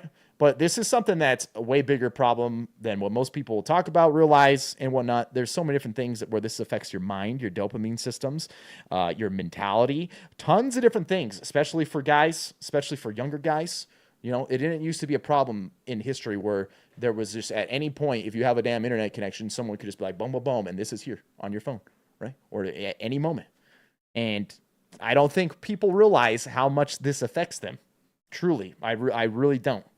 And then the final thing, no screen time 1 hour before bed. So you're disconnecting from that. Hey, connect more with your people. If you got family, your loved ones, right? Connect more with them. Read a book. Do something different at the final hour of the day. Disconnect. It's going to help you sleep, right? At night, you're going to get away from all this stuff. You're probably, if you're someone that does do that, you're always scrolling on your phone. You're going to realize probably your anxiety goes down. A lot of different stuff. So that's why we created this. We're doing this. You don't have to, like I said, anybody can do this. This is a program you can go to at any point. You want to get back on doing some good habits for yourself. You feel like you're getting off track. Hey, you can go to this. That's why we made it. And we made it something where it's sustainable. This isn't something where you can't sustain doing these things. These are pretty simple things, but it's really good habits to build up. And so that's what we did. Anybody can do it. If you do it, I'd love to hear about it, what you guys think about it. And the final thing I'll say, there is a private group we're doing for this. It's going to stay open only for another 12 days after today. We've already got 20 guys in there. It's happening in a Slack group. It's myself, Austin's in there, Mike's in there, Mike Skiff, Tyler Tot from X. Maybe you guys have heard about him as well. He helps men's when it comes to their relationships, being a father, that sort of thing. Both Mike and Ty run a group called The Arena. It has over 60 members in it, 60 guys. It's a men's group. But we're doing something similar with this, but we're going through this program together. So that's only going to be open for another 12 days. It is a group you have to pay to get in. It's $100. You might say, hey, that's a lot of money. That's fair, especially in today's age. I get it. Not everybody could afford that, but that's part of the point. Part of the point is, hey, this is a commitment, right? You don't want people just jumping in and out of the group. This is something where we're going to be putting a lot of time over 67 days, probably even longer than that. If some people, maybe they end up missing a day, they got to go back through to the end, and they continue to want to make it to the end, then we're prepared to go all the way through that. Also, there are going to be some other cool things that end up happening in this group as well. I got a cool speaker lined up for next weekend. We're going to be doing weekly calls. We've already done one call. Next call is tomorrow. And yeah, so if this is something where, hey, you want to do this with a group of people, maybe that'll help people stay more accountable. Maybe you can find motivation in other guys talking about what they're going through and what they're doing with the program. And so, yeah, we created this, and honestly, it's been pretty cool so far. So if you are interested in that, that is a thing. But like I said, hey, if this isn't something you're really interested in, you don't think it'll help you, don't join it. But if you want to do the program, you're more than welcome to do that as well. So yeah, wanted to drop that there. Today's day 2. Two or three are starting to come towards launch site here. Gonna actually be meeting up with Austin and one of my friends, Brendan, later today for a lift. It's Heroes who are going to be on the other side of this, and NRG aren't so far too. Tristan, what's up, man? Tristan also in the group with us, man. Hope you're doing well, Tristan. Good to see you, man. Yes, like 75 hard. It's something where, it's meant to be something that you can sustain. I would say a smart disengagement here from Heroes. Maybe a couple of shots in the back from NRG made them aware of their position. Maybe just a little bit of scouting was done to kind of point out that that wasn't as free as they thought it would be. Elsewhere, though, another fight. threatening to take place here is going to be between Drinking the gallon seems to be the hard part. Yes, it's not. As someone who has done that multiple different times, that is one of the harder parts. What I can say is get ahead of it early. When you wake up, typically you're dehydrated. There's nothing wrong with going out and like pounding 16, 18 ounces of water, right? And then, hey, like start at that point sipping throughout the day. Keep yourself hydrated. If you get ahead of it early on in the day, it'll start to be a thing where it's like it's no problem. I usually actually average more than a gallon a day. I'm like a gallon and a half a day. When I like actually track my water, just on a regular basis, I drink like a gallon and a half a day. Got my shaker right here. Each one of these, 24 ounces when it's full, filled all the way up. That's like 5 of these a day. And they say we'll gobble that down. Thank you very much. It's like 5.5 of them. They might not get the entire wipe, but they will get at least a KP and or so, to go along with. I mean, part of also, hey, a lot of things that people get headaches, they get all sorts of stuff on a daily basis, different problems. There's a lot of people out there that are dehydrated. That we don't drink enough water. People, some people, all they drink is freaking soda, and like they don't even drink water at all. So it's something. See how that goes for you. The one thing I will say with that, if you're someone you don't eat for the diet portion, you're cut out processed foods, or you're not eating a lot of foods that have a lot of sodium in them, you may need to reintroduce some salt on your meals. So like just salt your food, because you'll probably be going to the restroom a little bit more. You don't want to deplete yourself of electrolytes, one of the most important ones being sodium. So, simple way to deal with that, just salt your meals. 0.1%. Don't trust anyone, even yourself. Meme. That's not a file type. Anyway, back towards Tree. You enjoyed that one, didn't you? Did. Northception. Let's look a little bit closer to zone and towards Tree. They're holding the bridge for now. It's going to be interesting to see what side this shifts, actually. If it goes up towards the platform that we saw Falcons win a game on yesterday, or if it pulls a little bit more north towards the majority. Me, Cadillac, it ends up being a good, like, baseline that pretty much anybody can do. By the way, TIE were eliminated earlier, and TSM find that remaining player they were looking for. It's Blacklist International now eliminated. So sometimes I use electrolyte supplements for this, since I'm doing the Whole Foods thing.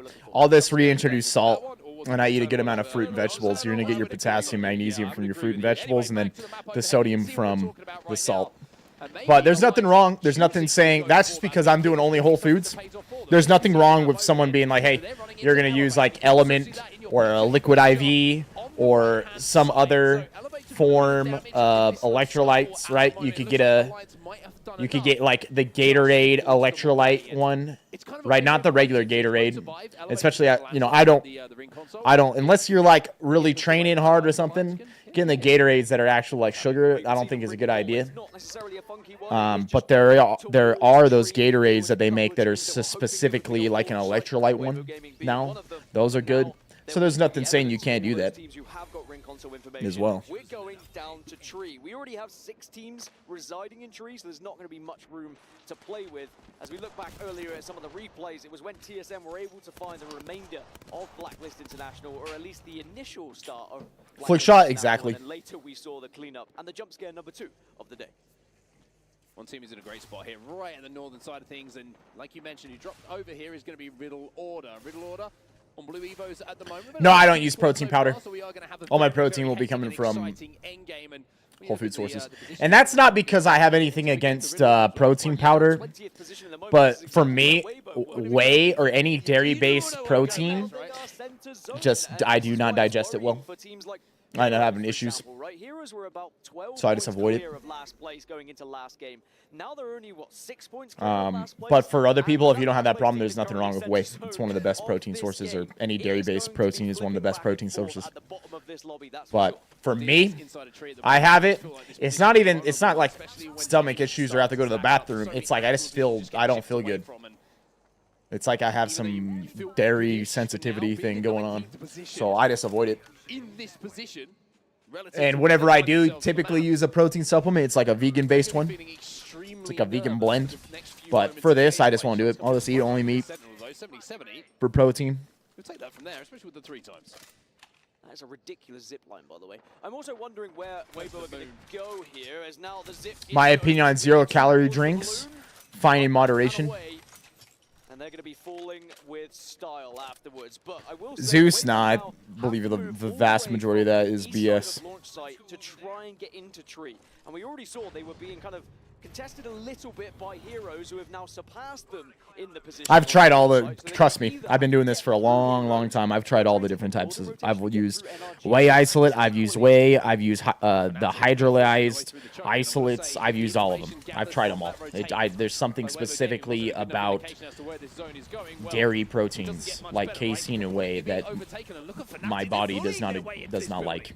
It's one thing Fnatic certainly do, is show aggression. It didn't work out for them in the first couple of games today. They pushed very aggressively and they died because of it, but now let's see if they can do any better. Satsuki's gone down though. Yuka does manage to get the trade though, so it's a 2v2 inside of this building, and Yuka is going to be healthy enough not just to get that kill, but also to get his teammate back up. Fnatic have got to be careful here. Remember, it's Riddle Order on the other side of this. They're in last position at the moment. They can't afford really to go down and lose this fight. Well, Leica's going in here. Damage is done. Surely it's just about cleaning up for the rest of Fnatic, and that's exactly what they do, and they cannot reproduce what we just saw in the last game, Riddle Order.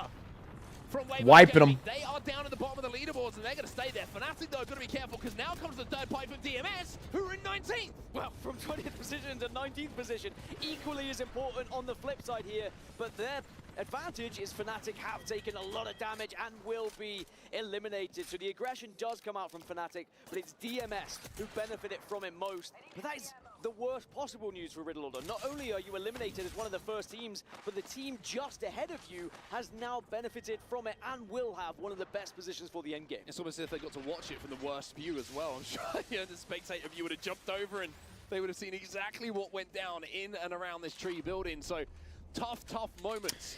There are any differences between creatine monohydrate and HCI? Apparently you absorb HCI faster. Then the follow-up question that you should ask is does that matter? No, because of really how creatine works. If you just take regular creatine monohydrate and you take it 5 grams a day over like a 2-week period, that will fully saturate your cells with the creatine that it needs. It results in your cells pulling in more water, makes the cells run more efficiently. They create ATP better. You get better leverage. There's all sorts of different reasons that they believe it's a good thing. Also helps with your brain. Tons of stuff about creatine. But is there a really reason to take HCI over creatine monohydrate? No, there really isn't. You might be able to take a little bit less of that per day and get the same effects, but overall in cost, it usually ends up being more than creatine monohydrate. The only reason maybe you could consider maybe that particular type of creatine, you digest better. Some people get bloated from taking creatine. Usually it's from taking too much at once. You could also just simply break up creatine monohydrate, 5 grams into 2 separate doses, 2.5 grams in the morning or in the evening. Sorry, not his entire family, but a lot of his family in the stands might have to watch him go down here, even after. So, really, most of the time, there's not really a reason to take it over the other. If you can get them for the roughly the same price, hey, take whatever you want. Pathfinders use the grapple to stay alive a little bit longer than you would have previously, and we've just seen it happen on our screen. But everybody now has to leave. From the northern Shane Buck, yeah, you can really notice when you do that, huh? That's why you're seeing the knocks. That's why the carnage is beginning. Cool thing is, hey, it's 4 days. Just lock it back in, man. Heroes go as well. We're down to 12. And remember, Mizuchi had a lot of success on World's Edge last time we saw. Oh, he's just running through this fire. It's theirs, though, isn't it? Crisp at the moment. I can barely see anything through this smoke. You're lucky you've even hit a Why is it 67 days? I love that you asked that. It's 67 days because what they've been able to determine is it takes 66 days to create a long-lasting habit. And the point of this is to establish some good, healthy, long-lasting habits. And then you go the extra day because we're just that cool, and we do one more. We do one extra, right? And by day 67, you should end up feeling like a lot of those things are automatic. Matter of fact, if someone was to go through the program, it's like, by the end of it, hopefully you're like, you know what, I want to keep doing this. You'll probably realize that I've done all these things, and this has made my life better. I feel better. My life is improved because of this. You'll probably want to continue doing it, but for someone that's like, you know what, I'm not going to do some of these things, what's going to end up happening is it'll actually feel weird to you that you're not doing it. It starts to become, it's actually almost easier to continue doing it than actually not do it. Do I have any supplements I recommend? Not, to be dead honest with you. Not really, unless you're unless you got everything else in check. Don't even worry about supplements. Worry about your nutrition, sleep, stress management, and exercise.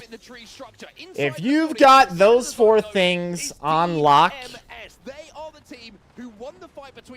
then you can consider a supplement. With maybe the exception being a protein powder if it helps you hit your protein. That's the only thing I'd consider, to be honest, for the vast majority of people to start off with. And then after that, maybe you could start considering, okay, let's say Viss, that is the case. But I'd be like, are you sure? Because you start taking supplements and you don't have those other 4 things, you're just basically wasting your money. Like, you're not making up for a lack of sleep. You're not making up for a lack of nutrition. You're not making up for not hitting your protein. You're not making up for not training. Like, all those things are like a billion times more important than the supplements. Well, let's say, hey, Viss, I've done those things. Now is there some things I maybe should consider? Yeah, something like creatine, beta-alanine, maybe like a multivitamin and a fish oil. Like, those would probably be the 4 where you're going to get the most out of those. And then after that, maybe we can talk about some other ones if you're like specifically training for a very certain purpose. But most of the time, it's just not worth the vast majority of people spending your money on supplements.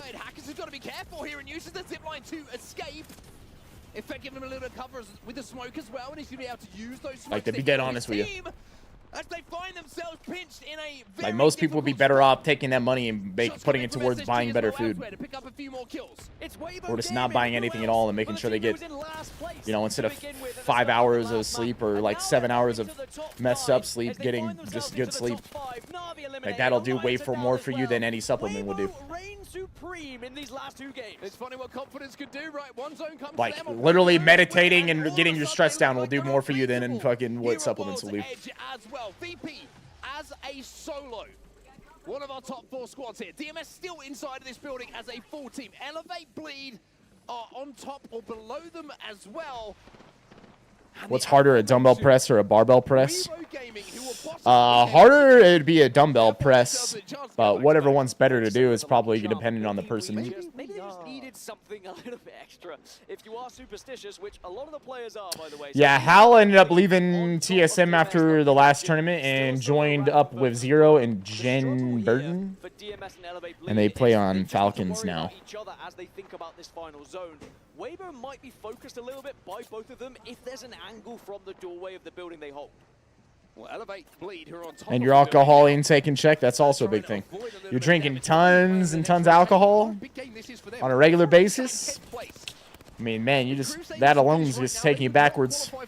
They would go through to the LCQ. But having your fate in your own hands in these kind of situations and these kind of games, Dan, these are the ones you need to make the most of. Holiday, let's go, man. That's awesome. They've dropped down 3 positions as Virtus Pro will be eliminated. Lethal? Because no. Like this from not really. Now, by the way, up into the top 5. Another win here, and that might just have them within touching distance of the grand finals. Jackie Chan. I'd say, hey, maybe you've already got a diet you're on, something you like, you're following. If you don't have that, or you don't have something that's going to help you like make adjustments as you're losing weight, I would highly recommend anybody Carbon. Doesn't matter what you're doing. Yeah, I like the spots Losing weight, gaining weight, maintaining weight. I recommend everybody to check out Carbon. Why do I recommend it? Because it's an amazing tool that's like got everything you need set up already to make sure that you get to where your goal is. All you've got to do is track your food in it and follow what it tells you to do, and if you do that and you stick to it, you will get to your goal. Shane, I imagine he does. What's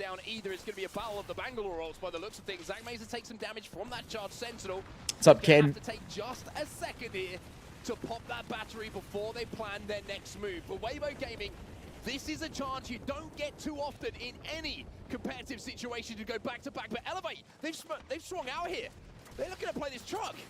Remember, no team has actually won 2 games so far in this lobby. It's been a different winner every time. Can Weibo change that? The answer might be no, because Borin's gone down. Elevate have been able Dude, to swing WBG went from literally in last place just a couple of games ago now to they're back-to-back. They just won the last game, and they're still in this in the top 3. Not going to be able to get Borin back up on his feet. He's turned into a death box, and now Elevate are trying to swing on this, trying to take even more space. Trying to, but DMS are putting down fire onto Elevate Bleed. The exhibits have arrived, so now all that info's there, and Elevate want to take down Weibo, but they're being peppered from a distance. Shots come in from Lou, and Lou gets 2. Can he get the armor swap, though? That's the question. Are they going to be able to clutch up here, or is it just opening the door for DMS to sweep in? Altus gets the first knock. Lou will go And the one other thing I'd throw in there that it is a supplement. But I just don't ever end up really thinking of it like that. I don't think most of us do, just because we consume it so much on a regular basis. Is caffeine. Caffeine can be a pretty great supplement too. And remember, it was off the back of Riddle Order losing that position to Fnatic and DMS cleaning it up to take one of the better spots in that final zone. And they pushed themselves up from 19th to 11th. So again, suddenly they're now in the conversation for getting into that top 9. No spot is safe, it would seem right now. There's only a few teams who are probably feeling confident about those finals. Alliance being one of them at the top. At the moment, I'm not even sure Alliance are thinking that this is all said and done. Yes, they're in a good Devs, yeah, caffeine's one of the best If you're comparing the performance enhancers. leaderboards of yesterday to today, Mental, physical, a bunch of different stuff. it's very tight. Well, remember, what Alliance are Also health. fighting for, as well as first place, is Up trying to like get more points 400 than milligrams a day or something. 4 points going into the grand finals. It is But mathematically impossible for 2 when it teams comes top 5. So to Falcons guaranteed at least 9 in those finals. But Alliance are 60 losing points behind weight, what Falcons were able to achieve, by the way. I mean, So that it's is diet, it's sleep, increasingly it's less exercise, likely it's being consistent, just a few it's more managing games left. stress. But Alliance still at the top of the leaderboard on 80, EXO at 60, but look at the jump up for Yeah, whenever I use a pre-workout, I just make my own typically, but I have used a couple different ones. Like First Form has some good ones. Outwork Nutrition has some good ones. So if you're wanting specifically one already pre-formulated, I would check out one of theirs. Typically, what do I do for my pre-workout? I take like 6 to 8 grams of citrulline malate with like 4 grams of L-arginine. And then usually like 500 milligrams of salt. And if it's early in the day, I'll take some caffeine with it. And I'll throw some creatine in there and some beta-alanine. But those the creatine and beta-alanine are a build-up effect. They're not doing something in an acute thing for like your pre-workout. Really, the only thing in that that's having a more acute effect is the caffeine and the citrulline and the arginine. But even then, like the citrulline and arginine, how big of a difference are those really making? It's very small, very minuscule. The caffeine's making the biggest difference out of all of that. The beta-alanine and the creatine may make like a very small but substantial difference over years.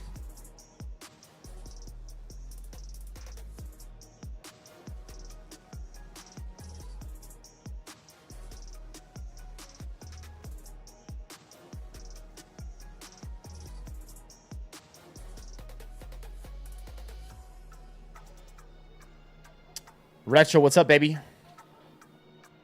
I would like to see what happens with that aim assist nerf, that's for sure.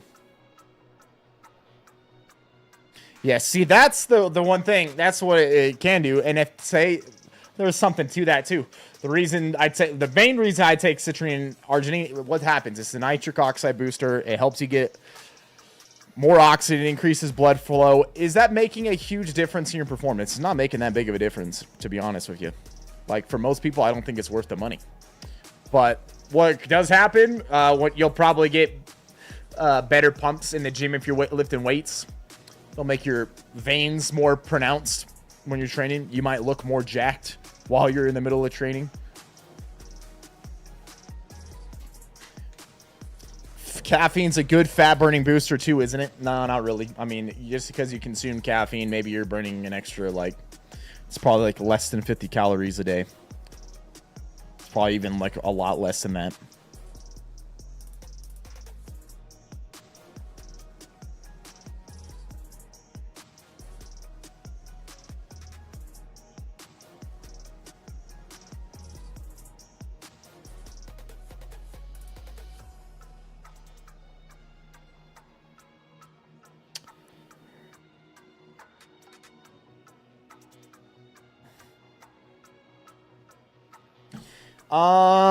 We're probably, I might be able, yeah, we can probably watch it to the end of this next game, chat. I've got to go do something.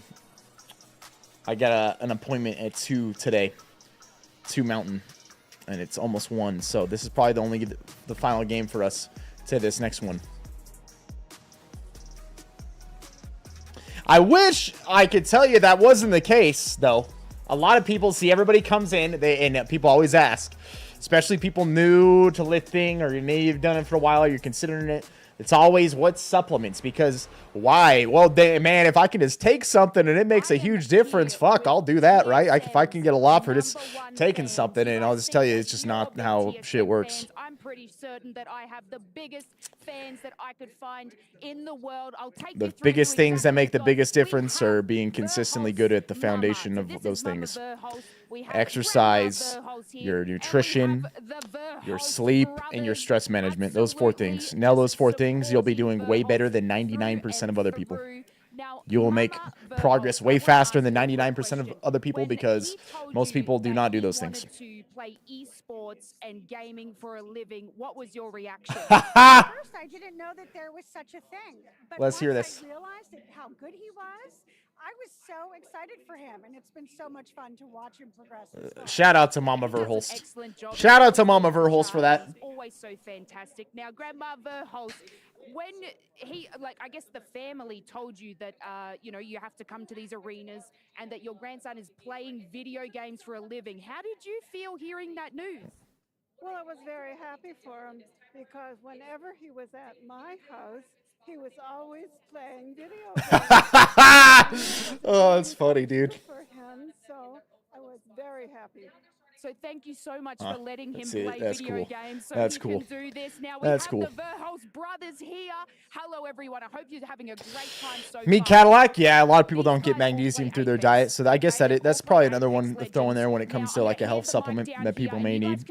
See, that's kind of more of individual though, because maybe through some people's diet they are getting enough. Kind of depends. I'm retired. I don't play anymore. He doesn't even know half of the POIs. He's completely out of it. Yeah.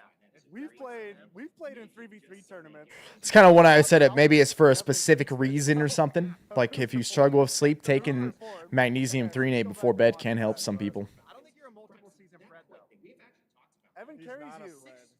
Anything but he did get. Brotherly love, you got to absolutely adore it. We all know who's the better Apex player out of all the brothers, and that, of course, is Verholst from TSM. But the family, thank you so much for having a chat with us. You must be beyond proud of him, and so are we. But thank you so much.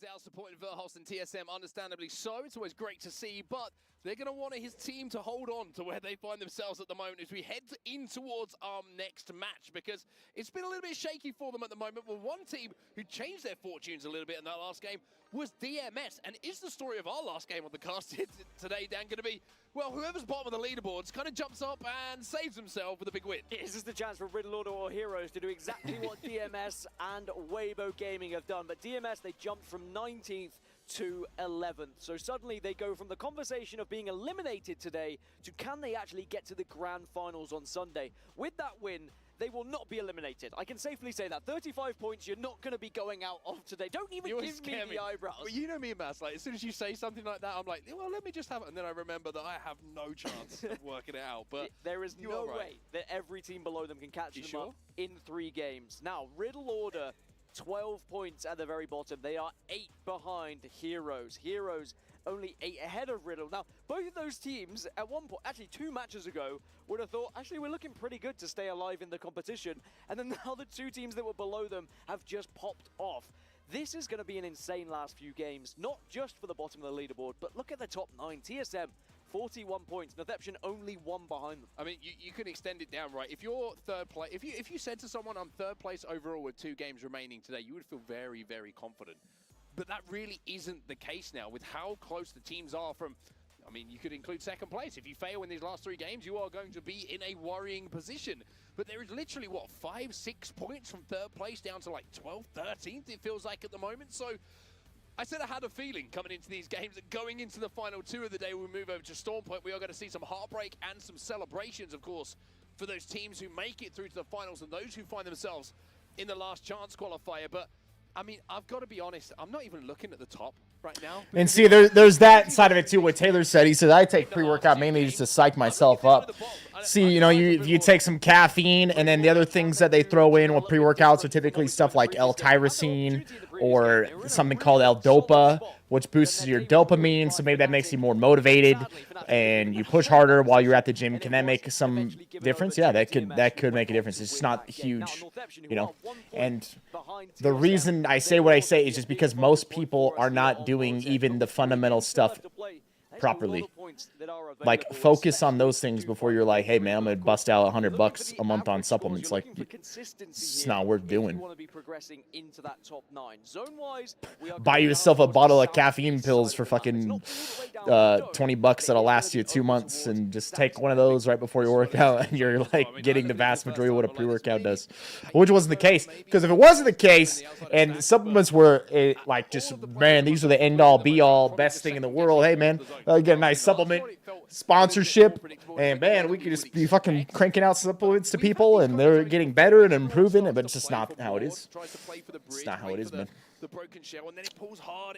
It's not to say there's not any value at all in some, but it's just, for most people, bro, just focus on the fundamentals. Once you've done those for a good amount of time, like say you've been really consistent with those for months, then maybe consider like a couple different ones. It is tough because and by the like, time that other teams have arrived towards Stacks and Big Mord, yeah, the 2 beacons that are there and available for you, the 2 consoles, excuse me. And I say this as someone who, over time, I have tried so many different supplements, and I've actually probably taken some of the fewest amount of supplements now than ever before in my life, because I've tried tons of different ones, and I'm like, over time, I was like, saw some things that help, but then there's like other things where like, no, this part of it didn't help, and overall they just didn't make a big difference. And now more of what I do is just like, I'm just gonna focus on doing the fundamentals the best I possibly can, and you'll probably get the best results just by doing that. Was taken out because of it, and now Mizuchi needs to try and get that banner back to just get up to a full 3. It's not exactly going to be an enjoyable experience for them if TIE hold this correctly. And now TIE are inside of Big Mord, so their game plan has worked perfectly, right? They've managed to get the pick, they've managed to take the spot away, and we always talk about, like, it's great to have ring console, but if you have to overextend a little bit and your rotate gets cut by... How are the Falcons doing? So they played yesterday, and they finished first, and they finished first by like 40 points almost. Get the resin, you can see it happening right now, and Timmy will be back into the game. But question is, do they get pushed now? Because they might get sandwiched if they do. And whether they go, where we got some taco seasoned chicken thighs, veggies, protein shake. Let's go, bro. Hey, I love it, man. I love hearing that, man. I love hearing it, man. My dude's out here doing 5Ks and eating well. You've probably noticed a big difference in how you feel, but also I bet in your body, dude, huh? to force the Now that pace you've been here. doing this this long. However, Northampton have managed to retreat. They've managed to get into the RV, but look at the shields, look at the armor, look at the Colton, I've never heard of that. Blacklist International have quietly gone about their business, but there's nothing quiet about this push that they see alongside NRG right now, who will be able to clean up the pieces that Blacklist pushed their way. NRG get the chance to reset. They're going to be within the RV, and this seems like a good chance to jump into a listening with NRG and see how that communication is going to be going down right about now. We have kills, we have kills! They're gonna slide in, right here, right here! Grenade him. Yeah, we go! Crypto one! Bro, he fucking beamed that guy, bro. I have one of my fusil guys, yep. He beamed him, dude. What's his strength? On me! One! Got him. Nice. Nade. Yep. Res me. Doing it. On your face, man. Dropping armor. Bang chip running. Did we get the kill? Yes. Did we get both? Yes. Oh, I actually don't know if we pulled the guy. Yeah, we pulled both. Yes. Okay. Flying over us. We need to get in. Yep. Down 5 pounds. Legs are getting jacked, and my lungs feel amazing. I love it, bro. It's freaking awesome. Yeah, we can. Just walking in. Yeah. Doing more protein, more water, more exercise, less other crap. Love it, dude. Yep. Love it. I'm gonna pop the 12 star. Anyone need a 3x? No. Watch my choke for a sec. I'm gonna leave this body one more time. There's nothing on it. It's like a 3x and Shot? Yeah, I don't know if I'd throw it in the same category. I think Mod left. I think it was the solo. Okay. We should. Leo, you're down 9 pounds, feeling looking damn good. I love it, dude. A little bit of aggression being shown by NRG in that listening as well. Not only did they get a couple of kill points secured, they secured the space around it. So shutting down teams who are trying to move into Maud and keep the space on their side. A good job from NRG. So it's going to be DRG against Weibo on the other side, by the way, and DRG have already lost one. And Weibo, after their previous performances, are probably feeling on top of the world, but at the moment they're fighting tooth and nail just to avoid the damage from DRG. You know, the one other thing I'd actually throw in there, and this is more for overall health, is vitamin D. A lot of people don't get enough vitamin D. Simple way to do that, though, just get more sun. If you live somewhere, though, where that you can't do that, supplementing with some vitamin D can be a big thing for your health and immune system and hormones, everything. And it's also very cheap. Caffeine, vitamin D, creatine, all pretty cheap. You're welcome. Dan and I send our compliments. Alliance up on the rock, though. You can see using the Pathfinder zips again just to get themselves into these elevated positions. And now they're going to use a little bit of other jungle gym equipment in the evac tower to take another position here. Look at the shots coming in from Hackis with that Nemesis.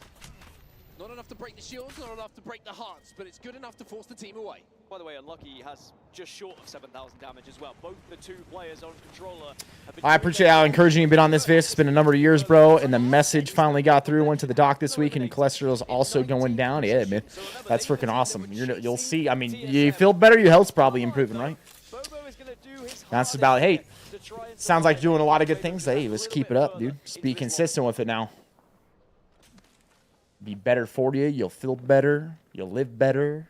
You'll age better. Still alive and probably done enough of a job in the last few games to feel secure enough in their position to start thinking about qualification over survival in this tournament. TSM, though, this is the team who will probably... I love seeing it, man. Hey, at one point, I was a little fat kid. And getting in better shape and doing these things that really helped me in so many different ways. Being eliminated, a little bit of more work being done. So I love seeing it when other people do it as well. But TSM, this is the story I think we need to keep our eyes on in this game, because they've got a tough rotate to this zone. They are not in the zone as yet. Everybody else in the game is inside of next zone, outside of themselves. Elevate, bleed, and Flick shot. It's been probably, I don't know. I did it within the last year. I did it with vitamin D, and it was like 65-ish. Which is pretty good. It's pretty much exactly where you want it. So somewhere between like 60 to 80 is what I've heard on that upper portion of the range. In the best position over towards stacks, although depending on where this zone does go, you never really know. Wasn't always that way. I had to get that back up. The southern side, but of course there was that famous zone just outside of this building, the one that Snipe Down was able to get a kill with an heirloom. When I was just saying. towards the beginning of when Apex came out, when I was white as hell because I was just grinding my face off gaming all day. I had done one and it was like in the 30s or something, and so I was like supplementing with like 10,000 IU a day until it got up, and then I eventually got it tested again after doing that for a while, and it was like up in like the 70s, and so I just stopped and made sure I started getting more sun, and it's been able to maintain pretty well. And I've taken a little bit of like 5,000 IU during like the winters when it's not as much sunlight. We've had a couple of funky pulls today, but the more traditional and expected zone is what a lot of the players have put their stock into, and that's where we find ourselves right now. A lot of teams already stacked up inside of stacks. There's also a lot of sentence there with the word stacks in it. Kimbo Gojo, my man, he says, I'm getting married at the end of September. I'm trying to look the best I can before then. Challenge is going to make that happen, I think. Here's the one thing I'm going to say with that, brother.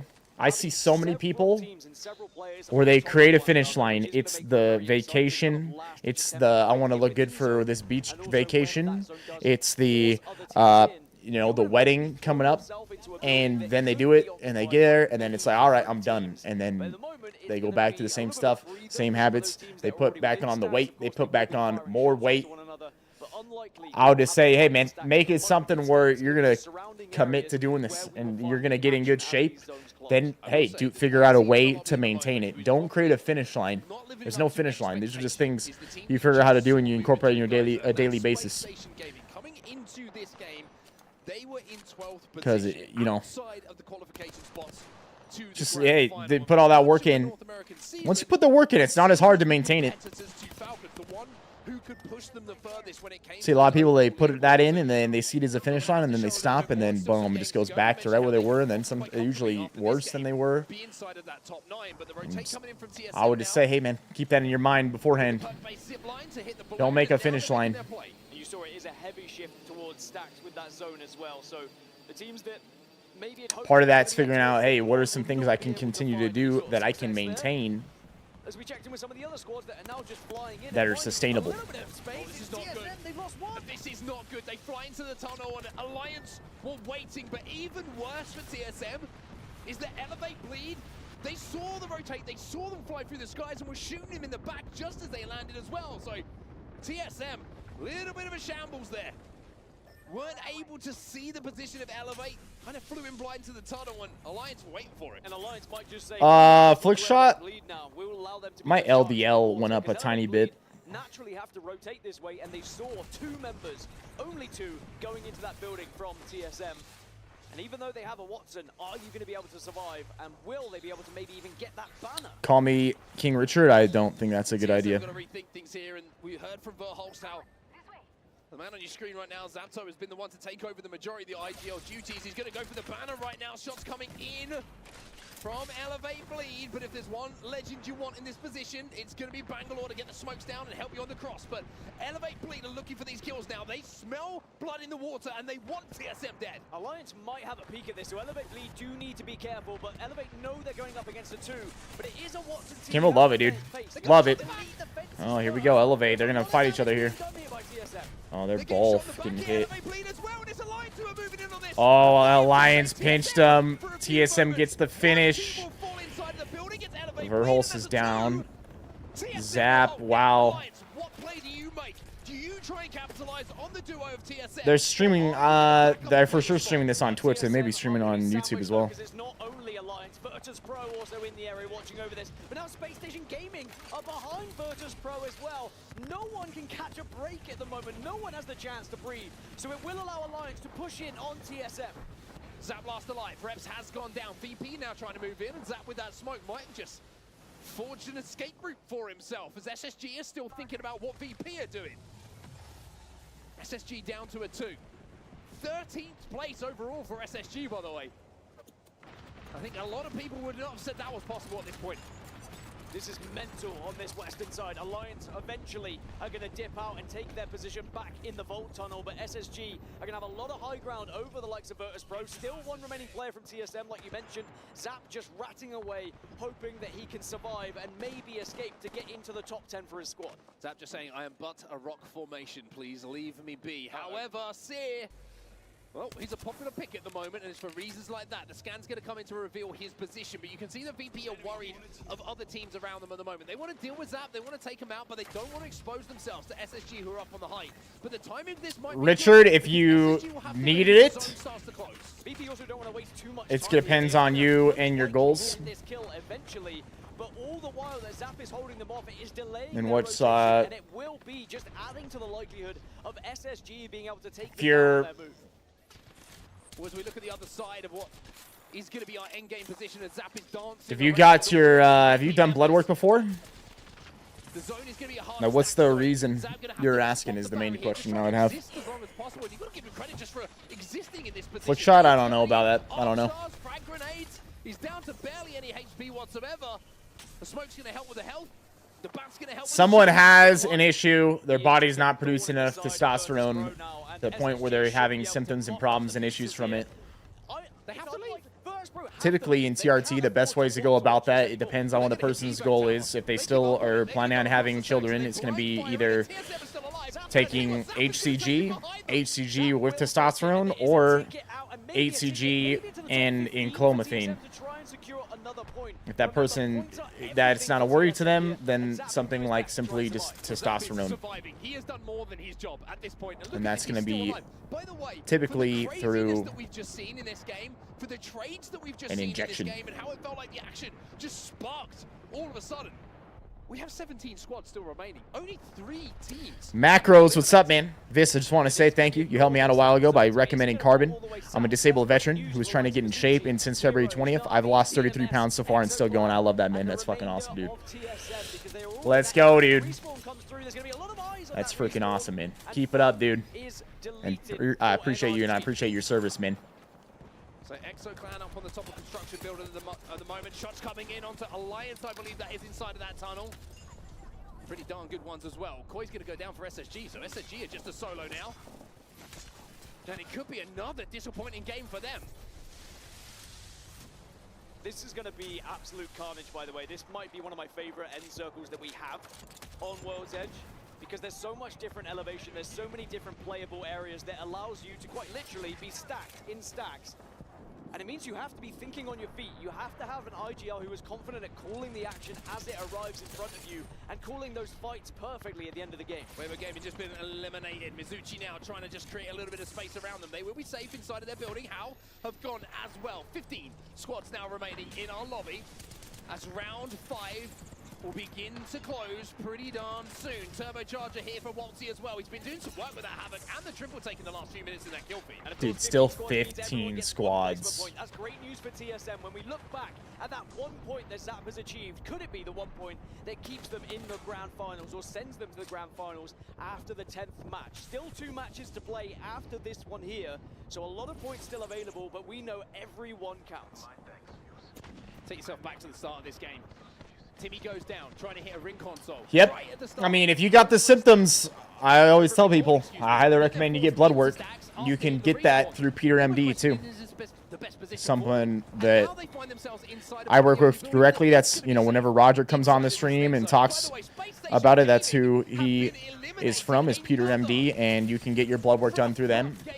It's a very affordable rate, probably going to be way better than the vast majority of people out there that you could go through.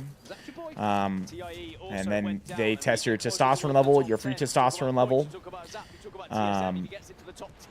your CBC panel, which is all your blood platelets, your FSH and LH, which is follicle stimulating hormone, luteinizing hormone. Those are the hormones responsible for telling your pituitary gland to produce testosterone. Along with, I believe they also test people's thyroid.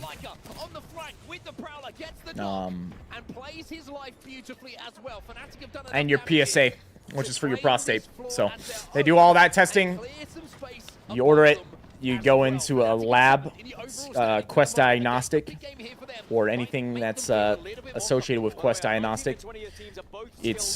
They're all over the country. If you live in any sort of like city area, very likely there's one very close to you. You go there, they do a blood draw, it takes like 5 minutes. You're in, you're out, they send it off to the lab, they test it, they send you back the results.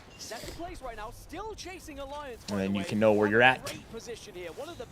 And from there, you can go about deciding if you come back, it's low, you do have an issue, you can go about deciding how you're going to address that from there. We send our love to those boys, of course, at any opportunity. Nocturnal as a solo as well here for NRG. Swings down onto the low ground, smokes himself out to try and survive. There's a lot of solos and duos available. Or should I say surviving in this lobby at the moment. Flick shot, yeah. Keep an eye on that kill feed. Remember hearing that. It's about to go off, an action about to unfold. TSM will be eliminated in 12th place. A great effort from Zap, but they finally will fall as now 11 squads are left. There is not much playable space down where the ring is going, by the way. So these buildings, if you can hold on to them, hold on for as long as possible as Heroes go down on 11. Final player taken down by Fnatic. Alec, what's up, man? A little bit of time to craft the battery. We've seen that go A bad. battery? It only takes about half a second to craft A the battery? Nocturnal still alive as a solo, by the way. Smoking himself out. Tiptoeing across the top, and it's giving me a throwback to when this man was dancing on a lamppost in the Pro League. He knows how to get it done as a solo, but this time, the ask is too much. Too many eyes on him. The zone is about to force all these teams outside of the building, though. Na'Vi also fought, as to Mizuchi. They cannot rescue Timmy and get a top 5 finish, but now this is a chance for DMS to try and replicate what they did in the previous game. Alliance, man, they were all still in this one here. Bro, these guys are in a great spot, but they're going to bail here. Look at that, zipping across the top. He's going to just try to hold that. As we see, Gonna play that shield all the way to the end here. Perform here on the zip lines. Ozus, last player alive now for DMS. Fnatic still alive, still picking up kills. Satsuki gonna be that player. Right over the wall. He's trying to kill him. Still alive alongside two of his teammates as well. The Fnatic will be eliminated in the meantime. And Holy shit. Holy shit. Well. So much damage from Ozus, trying to keep them alive here for DMS, but it will fall down to Top 3. That was the best they're going to get out of that one. Holy shit, look at this. As easy as they first thought. Feiji might not be able to climb here. He can't climb it. Oh, he's dead. But he won!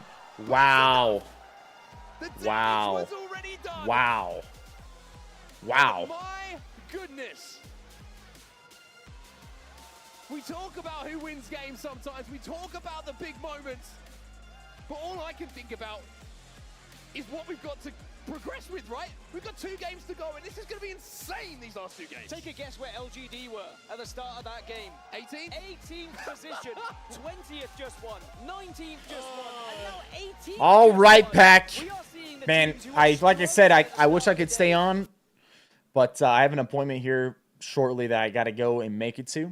So that's got to be the last of it for me today. If you guys want to check it out, like I said, they're shown on Twitch.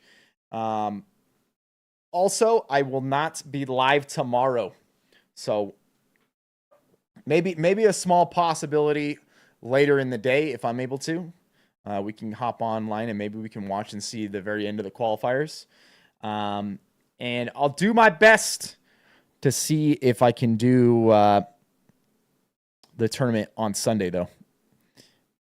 Which it may be hard to do. But still possible.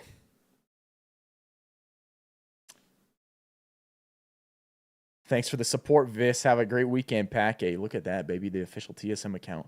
Hey, shout out to you guys, baby. Shout out to you guys, baby. Rooting for the boys. Always, you know. Always in heart, baby. Always in heart. Have a good rest of your day. A good weekend, Pack. Yo, Akimbo Gojo. Later, man. Have a great weekend, everybody. Yep, Sizzle, you too, bro. Have a good one, yo. Day later. Everybody, thanks for being here, chilling, hanging with us. I'll be back hopefully on Sunday for the final with you guys, all right? See you guys then.